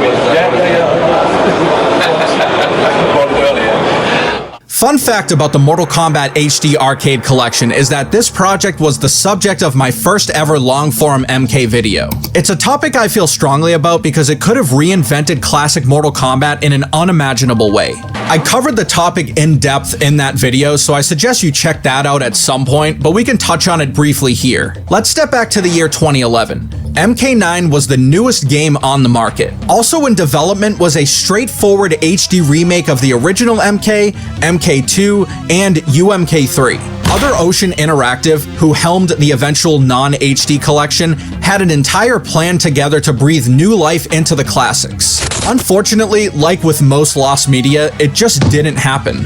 The powers that be, most likely Warner Brothers, scrapped the idea, leading to the regular arcade collection. One of the few bright spots of this otherwise depressing outcome is the few pieces of concept art and production photos that came to light. These glimpses behind the curtain provided us a look at Other Ocean's vision, with updated sprites and just a refreshing take on the three games that made Mortal Kombat what it is today.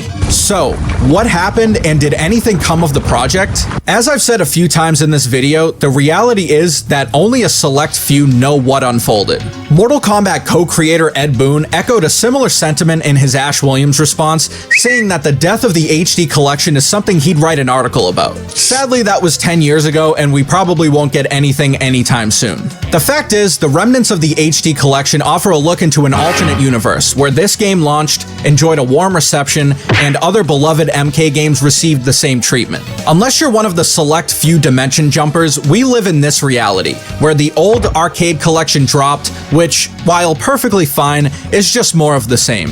Other developers have shown interest in the project to no avail, and what, if anything, became of the HD collection's development from a playable version perspective remains a mystery. On Twitter there are rumors about the Mortal Kombat HD collection.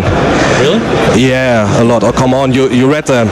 Me? Yeah, of course. I might have got a few Twitters on it, but honestly, I don't really have anything to say about it. I mean, I guess it's a wait and see. Mortal Kombat Live Tour. The Mortal Kombat Live Tour might be one of the weirdest adaptations the series has seen over the last 3 decades. What martial arts and this show has to present is all positive messages. Your soul is mine. Positive messages. Positive messages. All realms will soon yield to your influence.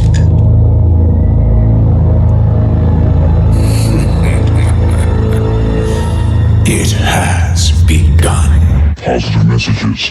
Back in 1995, right in between the release of MK3 and MK Annihilation, Larry Kasanoff, the producer behind MK 1995 and later Annihilation, helmed a Mortal Kombat stage production. It featured many of the series' most iconic characters, including Sub-Zero to my left, Kano, Scorpion, Sonya Blade, Liu Kang, Baraka, and Cabal.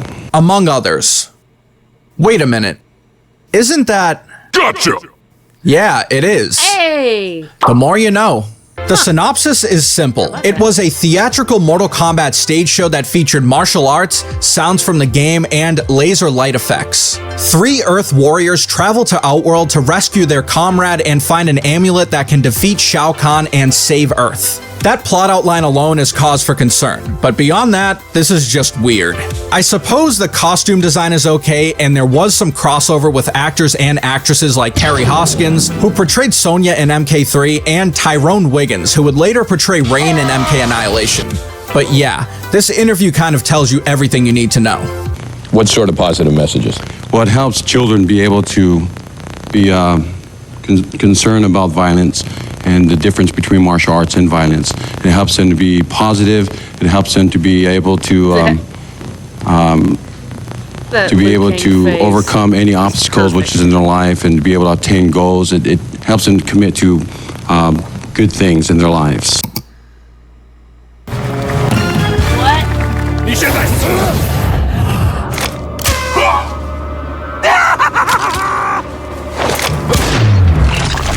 In all honesty, I don't think it's the worst idea in the world. But trying to turn a gruesome game like Mortal Kombat into a kid-friendly interactive stage show where audience members are encouraged to yell "kick him" or "run" is interesting. But how is it lost media? Well, despite the effort invested, the live tour was short-lived after just a handful of tour dates. As a result, most footage from this experiment was lost and no home media release exists. However, just this year, a Reddit user by the name of Mimir Head posted footage from a 1996 live show tour stop in Buenos Aires.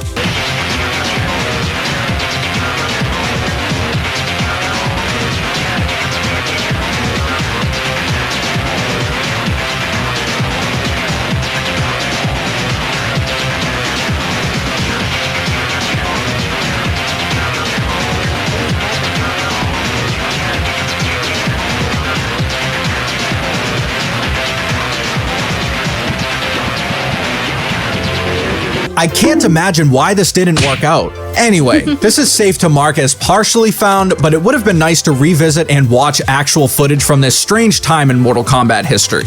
One performance only, February 22nd at Roanoke Civic Center Coliseum. Tickets now. Belloc. Belloc is unquestionably one of the biggest what-if characters in all of Mortal Kombat. Presumably a demon from the Netherrealm, Belloc was set to appear specifically in Mortal Kombat Gold for the Dreamcast. Unfortunately, this character never made it to the game, reportedly due to time constraints. However, developer Eurocom, who worked on MK Gold and designed this character, accidentally leaked images of Belloc to Game Informer, which were promptly published across the internet. The screenshots don't show much and the quality is abysmal, but he looks like a generic demon-type character. I still would have loved to see more from Belloc, as he remains stuck on the cutting room floor of Mortal Kombat Gold, likely never to be seen again. It's not all bad though, as a few Mugen games include Belloc as a playable character, giving us an idea of what could have been.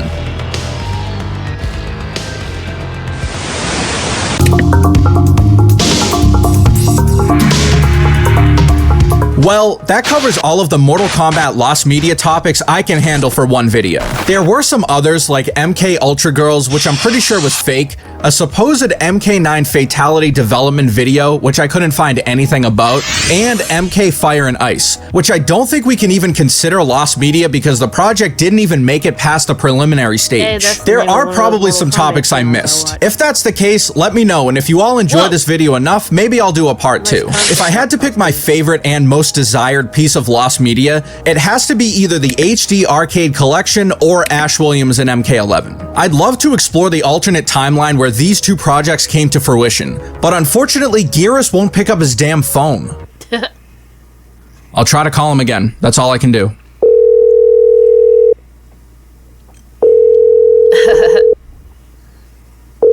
Hello. No one is available to take your call at this time. Please leave a message after the tone.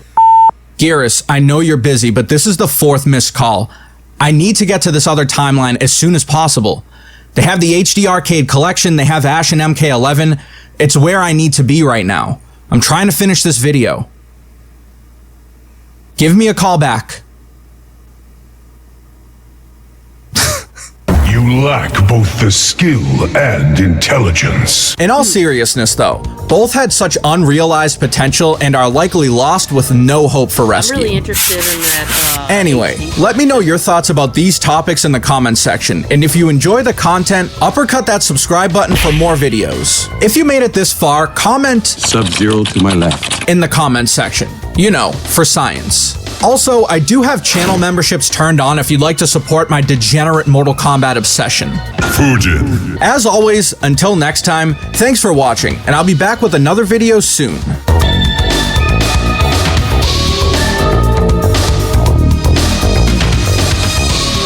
Positive messages. Positive messages. Hello, Hunters, and welcome back to Super last Fan video Natural. of the night. Hunters, if your job involves fighting supernatural monsters, then you're going to need some quality weapons. Now, Supernatural primarily takes place in America, so conventional firepower isn't really an issue.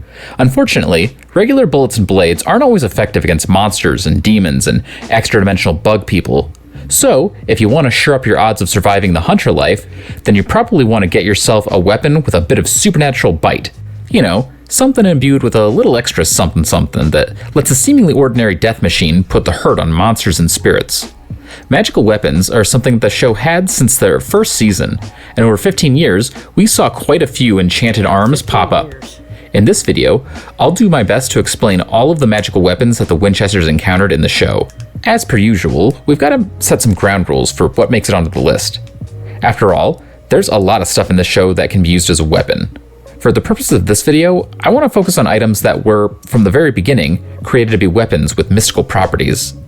As such, I'm not including things like the Hands of God, because while their power can be weaponized for some potent attacks, it doesn't seem like that's how they were supposed to be used. I'm also not including mundane things that act as kryptonite for specific monsters, you know, things like holy water or silver. This also includes instances where regular weapons are given the ability to hurt specific creatures through a blessing, such as Shoujo being vulnerable to katanas blessed with a Shinto prayer. Also, I decided not to include weapons that are created by reworking spells or rituals, so no demon bombs, witch-killing bullets, or hyperbolic pulse generator. Finally, we have to have some sort of confirmation that a particular weapon actually has special properties in the show. We see a few props throughout the series that are famous for being supernatural in most stories or lore, but for which the show Supernatural doesn't really give any magical feats. The best example of this would be the Spear of Destiny. We see it in the show, and in real-life legend, the spear is supposed to have some magical powers, but in-universe, there's no information about the thing, so we're not including it here. The first real magical weapon that the Winchesters encountered is one of the most iconic in the series, the Colt. Side note, this thing is so important and mysterious that I've actually made an entire video dedicated to explaining it, so my coverage here will be just a bit lighter. Anyway, the Colt is a magical revolver invented by a fictional version of real-life inventor Samuel Colt, though we have very little solid information about how he managed to do it. According to John Winchester, the gun was made in 1835 on a night when, quote, Halley's Comet was overhead, and those men died at the Alamo. It's never really confirmed whether any of that played a role in giving the gun its mojo, but whatever the process, it granted the world a supernatural six-shooter with incredible monster-slaying abilities. This thing is so potent that most of the hunters who know about its existence believe that it can literally kill anything. It wasn't just humans who believed this either. Several old and knowledgeable beings, such as the demon Crowley and the angel Castiel, believed that the mystical cowboy gun had the power to delete archangels like Lucifer himself, who, if you aren't familiar, was the devil and one of the most powerful creatures in existence. Ultimately, Lucy proved that the gun can't gank everything, as he tanked a cap right to his stupid face and survived. According to him, he was one of, quote, 5 things in all of creation that the gun can't kill. Though he's the only one we ever saw survive a fatal shot, so we never found out what or whomst the other 4 are. So the Colt isn't omnicidal, but that doesn't mean it ain't super powerful. Omnicidal, I like that. It can't destroy archangels, but We do know that it can take out vampires, demons, phoenixes, and pagan gods, which is a pretty impressive spread. It's also worth mentioning that amongst the confirmed kills were the Alpha Vampire and a Prince of Hell, two of the oldest and strongest monstrosities to ever walk the earth. We unfortunately never got to see it used against things like white-eyed demons or regular non-archangels, but it seems like most fans agree that it could put both of them down with a well-placed shot. Also, since the Colt is, a gun, it has the advantage of being a magical ranged weapon, which isn't super common. Almost everything else on this list requires their wielders to get up close and personal with monsters that can rip off a human head with a single hand, and that's just something you don't have to worry about with the Colt. Now, the gun does have its own special quirks to deal with, the first of which is its ammo. The gun is capable of firing regular-ass bullets from Walmart, but unfortunately, these mundane rounds won't carry any supernatural stopping power. In order to get the most out of the Colt, you gotta load it with special ammunition, which isn't available at any store that we know of. No. When first forging the firearm, Samuel Colt included 13 magic bullets to go with his creation. And while we don't know how these rounds were made, we do know how to make replacement shots. All you gotta do is wash some silver bullets in a tincture of holy oil, sage, and myrrh, say a few words of Latin, and bada bing bada boom, you got new Colt rounds. Unfortunately, you can't ice a monster with a shot anywhere on their body. Every fatal hit we ever saw from the Colt landed in a target's head or heart, and we never saw it used against something without humanoid anatomy. We do know that if a demon is shot in the leg, or the leg of its vessel, it'll hurt the evil spirit quite a bit, though there's nothing to suggest that this damage is permanent or would eventually be fatal. Still, despite all of its limitations, the show's first magical weapon was one of its most useful, so much so that it had to be ignored for several years before finally getting melted down for good in Season 12. Moving past the pistol, we met our next entry in Season 3, when the demon Ruby whips out a fancy knife which she uses to slay a trio of demons. This special stabber went by a few different names throughout the series, from Ruby's knife to the demon blade to the demon killing knife, or just the knife. Whatever you want to call it, this thing stuck around for the rest of the series and became one of the Winchester's go-to weapons for dealing with demons because, as the name Demon Killing Knife suggests, it can kill low-level demons. Also, like the Colt, I made a whole video dedicated to this thing, which you can watch for more of an in-depth analysis. Compared to the Colt, the knife has a much shorter list of supernatural creatures that it can neutralize. If jabbed into the vital organs of a person possessed by a black or red-eyed demon, the blade will destroy the dark creature inside for good.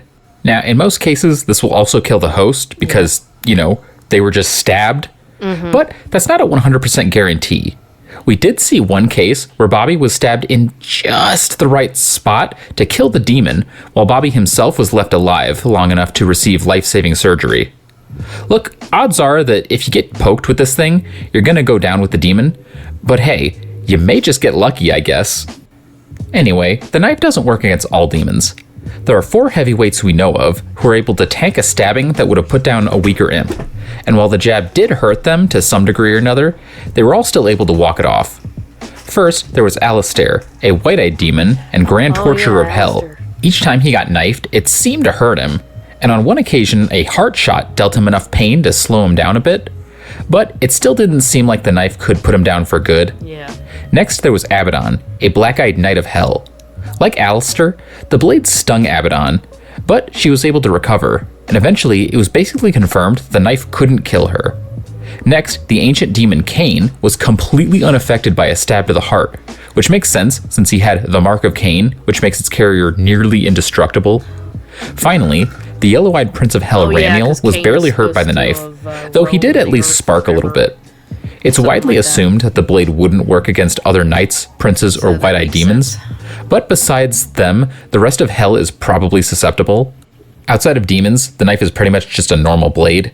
It can kill hellhounds, though honestly, that's not all that impressive since those things can also get blown up by homemade explosives. We did see it slay a Rougarou once, but that happened in the alternate dimension of Purgatory, which doesn't work the same as Earth. We don't really get a whole lot of information about the knife's history pre-Ruby. The show never reveals where she got it from or who originally created it. The only hint we ever were given was a throwaway line identifying it as an ancient demon-killing knife of the Kurds. Well, that's a name that gets thrown out by one character, and Dean claims that that's what the knife is, but I don't really know how he'd know that. A deleted scene in Season 13 lends credence to the claim, but I just don't know where Dean would have gotten that information prior to Season 8. Oh, and if you're wondering about the writing on the blade, sorry, it doesn't mean anything. It's not a real language, just gibberish. Aww. The knife is the show's first magical blade, but not its most prominent. In Season 4, angels were introduced, along with their go-to weapon, the Angel Blade. Now, in some stories, angels wield great flaming broadswords, but in Supernatural, the angelic arm takes the form of a silver short sword / long dagger with a 3-sided triangular blade, somewhat similar to a rondel dagger. So, they're a little less majestic, but that doesn't mean they're not effective. One well-placed poke from these puppies will not only destroy most demons, but also vanquish the very angels that carried the blades in the first place, a trick that the knife just can't pull off. Also, unlike the knife, there's more than one angel blade. In fact, there's hundreds or maybe even thousands of these things. Yeah, every angel has We don't get a lot of information about the creation or distribution of these silvery stabbers, but it sort of seems like every angel has one literally up their sleeve in case they gotta get down and dirty. As supernatural weapons, angel blades are incredibly effective. As stated, they can neutralize both angels and demons, though they don't work against all of heaven and hell. The blades can put down angels up through the level of a seraph, but they're almost completely useless against archangels. When it comes to demons, we know that they can gank black and red-eyed fiends, but they don't seem to work against the yellow-eyed princes, as seen by the fact that Ramiel didn't even flicker when jabbed through the back. We don't get to see if they would ice white-eyed demons or knights of hell, but it's worth noting that both Lilith and Abaddon made an effort to not get stabbed, so at the very least, they probably sting like a bitch. They're also effective against reapers and hellhounds, which are sort of like angels and demons. Besides spiritual beings, we also see angel blades take out a couple of earthly monsters, namely werewolves and jinn. It's worth noting that both of these creatures are vulnerable to silver, and the blades look silvery, so I don't know, maybe they're just made of silver? Silver with a bit of god magic worked in? Outside of combat, angel blades can be used for another very specific purpose.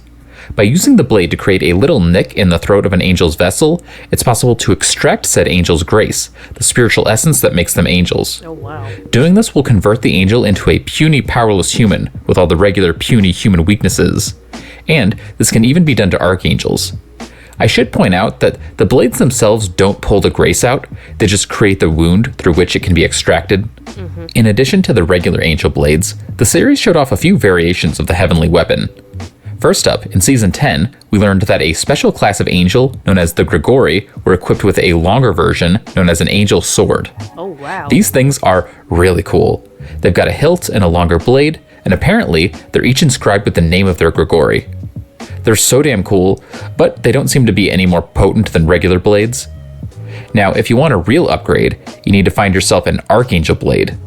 Unlike the standard straight silver blades, the swirly golden Archangel variant is capable of capping Archangels, though it can only do so when in the hands of another Archangel. Kinda dumb, but at the very least, lower beings are capable of using it as a regular Angel blade. There's a lot of question marks when it comes to the Archangel blades. We only ever see one of the official golden version per universe, but way back in Season 5, Gabriel claimed that the standard-looking silver angel blade that he carried could kill him. He could have just been lying, yet Lucifer didn't seem surprised when he appeared to die after taking a poke to the heart. Yeah. So was that an Archangel Gabriel's blade? supposed to be an archangel. If so, then does every Archangel get an Archangel blade? Also, back when Season 4 was first airing, I remember the TV guide description for the episode On the Head of a Pin called the Angel Blade, the Sword of Lucifer. That doesn't come up in the episode, or ever, so it was probably just an error, Yeah. but I think it's kind of funny. The last sort of variant that we saw wasn't a full separate weapon, but rather a unique modification to regular angel blades. At several points in the series, we see characters melt down the blades to produce special bullets that each carry the power of a full angel blade. This doesn't get used very often, probably because it's a bit overpowered and would make regular guns effective against creatures that normally require special close quarters weapons, and thus would sap a bit of tension out of the series. Also, I'm including these and not witch-killing bullets because the Angel Blade bullets are made from an already existing magical weapon as opposed to a spell. The last thing that I'll say about Angel Blades is that I'm not really sure why they exist. Like, angels already have the power to smite demons and monsters with their bare hands. So, in a way, the blades put their wielder in more danger, since the weapons can be used against them. Now, you could argue that they were meant to be used against angels who go bad, but prior to Season 6, that wasn't really a common enough problem to justify the entire heavenly host packing heat. It just doesn't seem necessary, that's all I'm saying. Yeah. Still, regardless of the lore, these things are super cool, and the way the angels just drop out of their sleeves, so sick. Alright, enough about angel blades. Let's move on to a significantly more powerful paranormal poker. Oh shit. The very weapon carried by Death itself. Yeah, for some reason, the embodiment of Death itself feels the need to carry around a little extra killing power in the form of a, what else, scythe. Well, actually the first few times we see it, in Season 4 and 5, it looks like a little handheld sickle, but then a few years later, the original Death whips it out, and it's grown into a full scythe. As you might expect from the personal weapon of the embodiment of Death, this fabulous farm tool is ridiculously dangerous, arguably one of the most powerful weapons in the show. According to Crowley, it can kill demons and angels and reapers, and rumor has it, the very thing itself. Now, what he's saying there is that the scythe is rumored to be able to kill Death themselves. And you know what? It fucking can. Yeah, one little cut from the harvester here, and Reaper Prime crumbles away to dust, as seen from the original Death's, well, death. Hell, even a minute nick to a non-fatal area spells doom, as the injury will cause rotten decay to spread across the Primordial's body in a reaction that the second Death Billy claimed was impossible to survive. When a Death passes, their scythe will vanish along with them. Then, the next time a Reaper gets got, they'll be reborn as the new Death and manifest their own version of the scythe. The OG Big D's was very traditional, looking like a regular old-timey scythe. His successor Billy's had a more stylish and, I don't know, gothic look to it. Yeah, that one looks cool. Then, during the incredibly brief reign of the third Death, Betty, the tool took on an almost Egyptian look with a significantly more hooked blade. Cool. And yeah, that's basically all there is. It's just a really wicked and potent blade. So we've covered arms that slay angels and demons and Death itself. But what if you need to slay something like, oh, I don't know, a dragon? Like a little dragon. The dragon blade. What then? Well, actually, the Colt and the Scythe could probably do it, but we don't know for sure, and also that's not epic. The only confirmed way to slay Supernatural's lame-ass dragons is with a special type of extremely rare magical sword, sometimes called a Dragon Blood sword. Now, that name doesn't just refer to the fact that said swords can draw draconic blood. No, the thing that makes these swords so rare is the fact that dragon blood is required for their creation. In a sense, this means that you would need to kill a dragon to make a dragon-killing sword. What? As you might expect, this makes it incredibly difficult to forge said anti-dragon blades. And in the modern day, the 5 or 6 that do exist are stuff of legends. Specifically, Excalibur, the Sword of St. George, the Sword of Brunswick, are identified as dragon blood swords. Though, I guess technically, only the Brunswick blade is fully confirmed to be one. Besides their anti-dragon properties, the swords don't seem to have any other magical abilities. Oh yeah, you know that Dean they tried aren't to pull it out and indestructible, he since fucking Dean was broke able to shatter the Sword of Brunswick with regular explosives. Now, that particular sword was magically sealed within a rock, and allegedly it could only be freed by a brave and worthy knight, but we don't know if that's a feature of the sword itself, or if that requires additional enchantments. Also, Dean just blows up the rock and uses the broken sword, which still works. We don't know how the swords were originally made, but the technically non-canon book, Bobby Singer's Guide to Hunting, does offer an origin story. The book claims that the swords were created by the mother of dragons. Not her. Oh. The mother of all monsters, Eve. Oh, yeah. Allegedly, Eve realized that her dragons posed a real threat to not only humans, but also the rest of monster kind. So, she sacrificed the dragon Hippolyse to create the blades in order to give mankind a fighting chance against her toughest kids. Again, that's technically not canon, but I think it makes sense. We've been talking a lot about blades, right? Angel blades, dragon blades, demon blades. Kinda makes you wonder, what was the first blade? Well, wonder no more. Supernatural has an answer. Within the canon of the show, there is a magical bladed weapon known simply as the First Blade. The alleged first blade is a little sword dagger thing made out of the jawbone of an animal, and was created back during the dawn of mankind. We don't technically know who created the thing, but the first known owner of the first blade was the first son of the first man, Cain. Way back in vague biblical times, Cain realized that his younger brother Abel was being manipulated by Lucifer. Being a good big bro, Cain begged Lucy to spare Abel from his sinister schemes, and Lucy agreed to leave the boy alone in exchange for 2 favors from Cain. The first was that Cain had to become the new bearer of an ancient curse known as the Mark, which Lucifer had been holding since before the creation of the universe. I'm not going to get into the Mark too much, I made a whole separate video about it. Just know that it comes with some serious dark powers. The second little itty-bitty favor that Lucifer demanded of Cain was that he personally strike down Abel so that he could go to heaven while he was still pure. With no other options, apparently, Cain accepted the conditions, let Lucy pass the mark to him, and used the first blade to delete his little bro. Aww. Cain would continue to carry his new shiv with him throughout the eons as he carved a bloody path of death and destruction. That's the story behind the blade, but what exactly does it do? What makes this mandible so magical? Well, we don't know the exact mechanics, but at some point, the blade became mystically tied to the mark, essentially becoming an extension of the curse and its bearer. While in the hands of someone with the mark, the blade becomes infused with accursed power, allowing it to take down a variety of supernatural creatures, such as angels, reapers, and demons, including some of the most powerful of Hell's warriors, the Knights of Hell.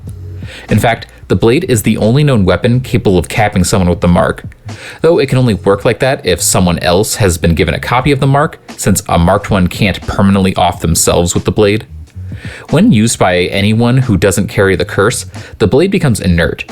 It's just a regular bone weapon, though it's allegedly still indestructible, regardless of whether or not it's in the sweet, supple grip of a mark bearer. Speaking of gripping the bone, those with the mark are capable of psychically yanking the thing over to themselves so long as it's relatively nearby. Cool. We don't know what, if anything, can survive the blade, but I feel pretty safe claiming that probably can't smoke primordials like God or Death. Still, I wouldn't be surprised if it was effective against archangels, but again, we don't know for sure how that would shake out. As far as I can remember, the blade doesn't have any other powers, and actually it most likely lost the ones it did have after the mark was removed and destroyed at the end of Season 10. My biggest question is this really the first blade ever made? Like before angel blades? Or just the first human blade? Even then it seems a bit iffy. I mean, little knives made out of sharp rocks was like humanity's third invention. Yeah. That's probably enough talk about swords and knives, right? What about other bladed weapons, like, say, spears or lances? Cool. Supernatural doesn't have a lot of pole arms, despite the fact that they're objectively a more useful weapon than swords. Still, it had a few, the first of which was the Lance of Michael. As the name suggests, this pointy stick was created by the Archangel Michael himself, meant specifically to ice one particular angel. We're not told who, the implication is that it's Lucifer, but I like to think it was actually meant for Gadriel. Whoever it was meant to kebab, the lance is quite deadly. Like an angel blade, it has the power to destroy angels and demons, though it does so in a slightly different way. When a demon gets jabbed, it just completely explodes. Holy shit. But if an angel finds themselves on the wrong end of this thing, they'll die a slow, agonizing death in which they're overcome by this weird black corruption that saps their strength and eventually chokes them out. It's pretty gnarly, and its power even affects extremely strong demons such as the Princes of Hell, who are seemingly immune to regular angel blades. Visually, the lance looks pretty cool. Its haft seems to be made of wood, but the blade itself seems to be made of the same material as angel blades. I mean, physically, it could just be a reshaped angel blade affixed to a wooden stick, but there's more to it than that. Along the area where the haft meets the blade, there are a series of runes etched into the lance, and this script of special symbols is what grants the weapon its unique magical effects. If the spear is broken before an angelic victim can succumb to their cursed wound, the spell will be broken and they'll be instantly healed. I kind of wonder what would happen if you snapped it, like, right after spearing a demon. Like, would they still get dusted, or would the damage also be reversed? We'll never know, because the lance was broken by Crowley in order to save Castiel's life. Good call. Up next, we've got another spear weapon, this one known simply as the Spear. It's also the only entry on this list that's not native to the main universe. Instead, this magical meat fork comes from the dark and monster-filled reality known as the Bad Place, where it was either made or found by one of the world's few humans, Kia Nieves. At a glance, it doesn't seem like much. I mean, it's a big-ass two-pronged spear, so not exactly soft and cuddly, but visually, it looks crude and primitive. Thing is, there's some serious magic running through this thing. At several points in the video, I talked about how certain weapons might be effective against archangels. Well, this prehistoric poker is one of the very few things confirmed to hurt them. A single serious jab to the arm stung Michael so badly he ran away, and it also left a scar on his vessel that he either didn't or couldn't heal. We don't know if the spear can actually kill arcs, but I mean, Michael was one of the most powerful beings in the series, and he certainly treated the thing like it posed a threat to his life. Now, admittedly, that does seem to be the spear's only magical trick, but hey, that's nothing to scoff at. We have absolutely no information about this thing's origins. Dark Kaya just had it. Since she never even suggested making another one after losing it, I'm inclined to believe that she probably found it or inherited it from someone else. But then again, it could also be made of something that can only be found in her native universe. Now, the spear does let out a little pop of energy after getting snapped in half, which to me suggests that it's not just made from some sort of angelic kryptonite, and instead has some enchantment woven into it. Whatever the case, we only ever saw the one spear, and after it gets snapped, it's never used in any other magical endeavors. Before getting to the last major magical murder machine, I want to breeze through a few weapons that I just don't have that much to say about. Firstly, in Season 6, we briefly saw a few weapons that had been stolen from heaven by the angel Balthazar. One of these was the Staff of Moses, a wooden walking stick that could conjure the 10 plagues of Egypt. Another was a weird crystal that could be used to turn someone who looked at it into a pile of salt. Oh yeah. This effect would even work against archangels, but it would only destroy their vessel while not really doing anything to the angel itself. Lastly, there was this unnamed dagger that could allegedly kill fates. We don't get to see it in action, but it exists. Moving on, we've got the Bone of a Righteous Mortal bathed in the 3 bloods of the Fallen. Basically, this thing is the only known tool that can destroy a Leviathan on Earth, and it's made by taking the bone of a really nice person and drizzling them with the blood taken from a fallen angel, the King of Hell, and an alpha monster. Whoa. The weapon can only be used once, since it, along with the Leviathan, will violently explode after successfully being stabbed. In Season 8, we were shown a few super weapons wielded by pagan gods. Mjolnir. The first and most notable of these is Mjolnir, the hammer of Thor. From the very little that we see, it seems like this version of Mjolnir can conjure lightning and destroy pagan gods. Also, despite being clearly modeled after Marvel's version of the hammer, this Mjolnir doesn't seem to have any kind of worthiness requirement, probably because that's not really a thing in the original myth. In addition to Thor, Artemis, the Greek goddess of the hunt, also carried some deicidal heat, as she came packing with not one, but 2 Godslayer weapons. A dagger for close combat, and enchanted arrows to snipe gods from a distance. I like to think that these would be pretty effective against weaker monsters, but we just don't know. Next up, we have the Zana Killer, a chonky little blade that can destroy Zana, aka imaginary friends. In Season 11, we saw that Lucifer had a rack full of weapons that I assume were probably enchanted. We don't get to see most of them in action, but he did use one of the spears to spear God's sister, and it seems like this attack actually hurt her.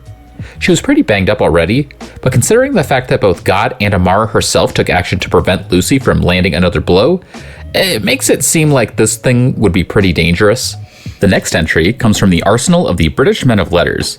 The Beemol have a bunch of alchemically enhanced gadgets and gizmos to help them take out monsters, but unfortunately, the only one we really see anything from is a set of brass knuckles enchanted with Enochian sigils. Cool. These puppies essentially give humans the ability to fist fight angels, including archangels, which is pretty sick, not gonna lie. Finishing off this section, we've got 3 more magical swords.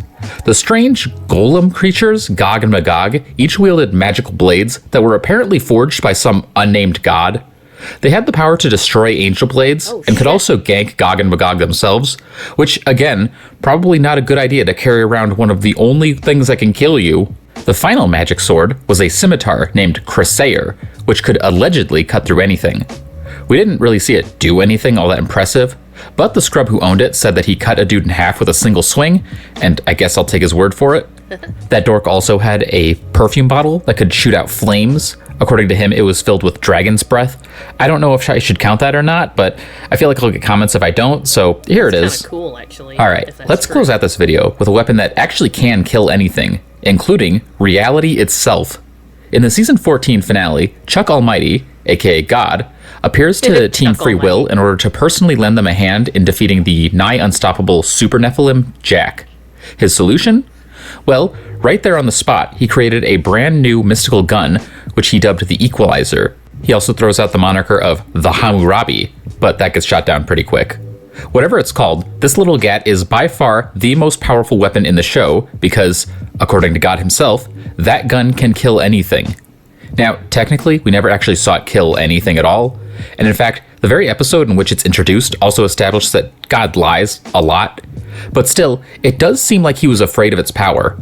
After becoming an enemy of the Winchesters, Chuck revived the most powerful demon, Lilith, and sent her to nab the gun from the boys. Now, that could have just been a precaution, but, you don't take precautions unless there's something that poses a threat to you. At the very least, we know that the Equalizer can hurt God. After Sam wings him in the season 14 finale, he's left weakened. Not fatally so, but enough to trap him in the main universe and leave him vulnerable to cosmic containment curses. That's the kind of damage that required the power of 4 archangels to whammy on God's sister. So I feel 100% confident that a properly placed kill shot from this thing would be capable of capping primordials. So with something this potent, there's gotta be a catch, right? I mean, it's already an actual Deus Ex Machina, and if it's all powerful with no cost, then that's not super stellar writing. Maybe, like the Colt, it requires some super special ammo? Actually, the Equalizer doesn't use physical ammunition at all. Instead, Chuck claims that it, quote, sends out a wave of multidimensional energy across a perfectly balanced quantum link. Basically, it fires energy bullets. But that's not the most important part of its mechanics. See, the gun creates a connection between the gunman and their target, and any damage done to the victim will also appear on the shooter. For example, when Sam popped Chuck in the shoulder, an identical wound also appeared on Sam himself. The exact science of how it works is a bit blurry, but I personally think that the gun is only omnicidal in the hands of a human. Think about it like this. Most of the monsters can tank a headshot from a regular bullet, but if they got domed by the Equalizer, then the shooter would take the same damage, and if that person is a human, then they will die, which in turn will cause the monster to also die. The way I see it, this thing essentially weaponizes human frailty. Technically, we don't know if that's exactly how it works, but I think it makes both mechanical and thematic sense, and also I think it would be really cool. So the Equalizer is extremely powerful, but there's one more little tidbit that I should mention. See, in Supernatural, reality is founded upon the fairly simple principle that there must be a balance between the forces of creation and destruction. Chuck himself describes it like this. There's a harmony, a balance in the universe. Light needs dark, dark needs light. If you blow one of them up, then, it wouldn't be a good thing. It'd be really not a good thing. End of reality, not good. Now, in that clip, he's specifically talking about how he and his sister, the Darkness, both need to exist or not exist at the same time, and how destroying one but not the other will essentially break reality on some fundamental level. So, if we believe that this gun can in fact destroy God, then it means that if anyone other than his twin sister lands a fatal shot on the big man, then, existence is experiencing some catastrophic technical difficulties. Now, technically, we don't know if this would fully brick the entire multiversal quantum construct, but I'm pretty sure that at best, you'd end up like that episode of Ed, Edd and Eddy where reality just stops making sense. Oh, yeah. And yeah, that's pretty much every single magical weapon in Supernatural, I think. There's a good chance that I missed one or didn't include something that you would have, so comment below with any additions you'd make to the list. Also, let me know which of these mystical arms you'd most want to wield in hunting. I'll have more content for you soon, but for now, carry on. It's a damn shame that Supernatural started getting just progressively worse and worse as it went on, and then especially near the end. And then it had a disappointing ending. Otherwise, I would go back and watch the whole series again. But yeah, I really wish it hadn't just gotten worse and worse, and then just had the bad, just crap ending to it. Ugh. It's a damn shame when really awesome shows just get really bad as it goes on and ends terribly. Whew. Anyway, that's gonna do it for this Saturday chill stream. Let's see if there's anybody to read.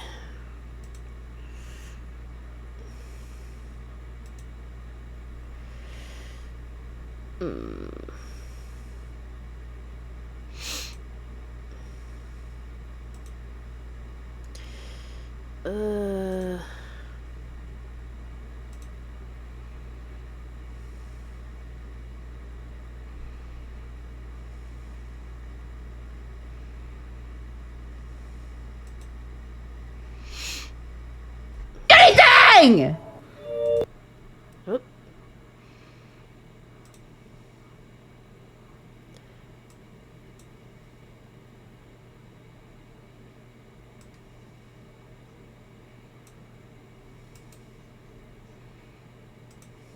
Alright, let's see if this one will work.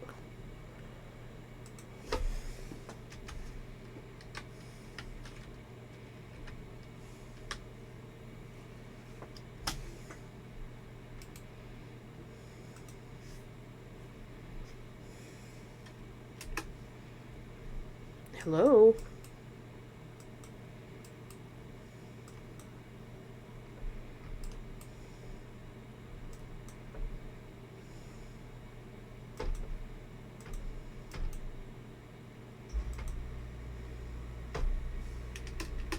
Alright, I don't know why the hell that's not working.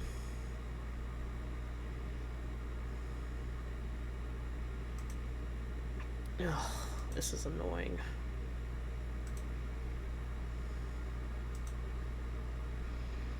Let me try doing it here.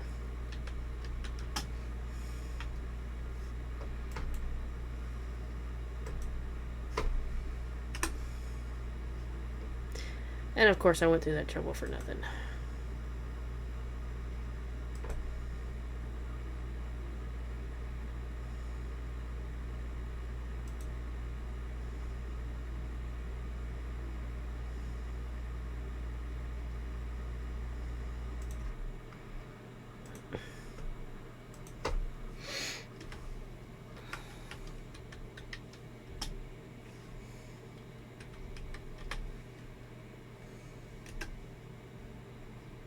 Alright, so we're gonna read Juve. So, yeah, guys, thanks for stopping by. I'll see y'all tomorrow for Spooky Sunday. Love y'all, and, yeah. Goodbye.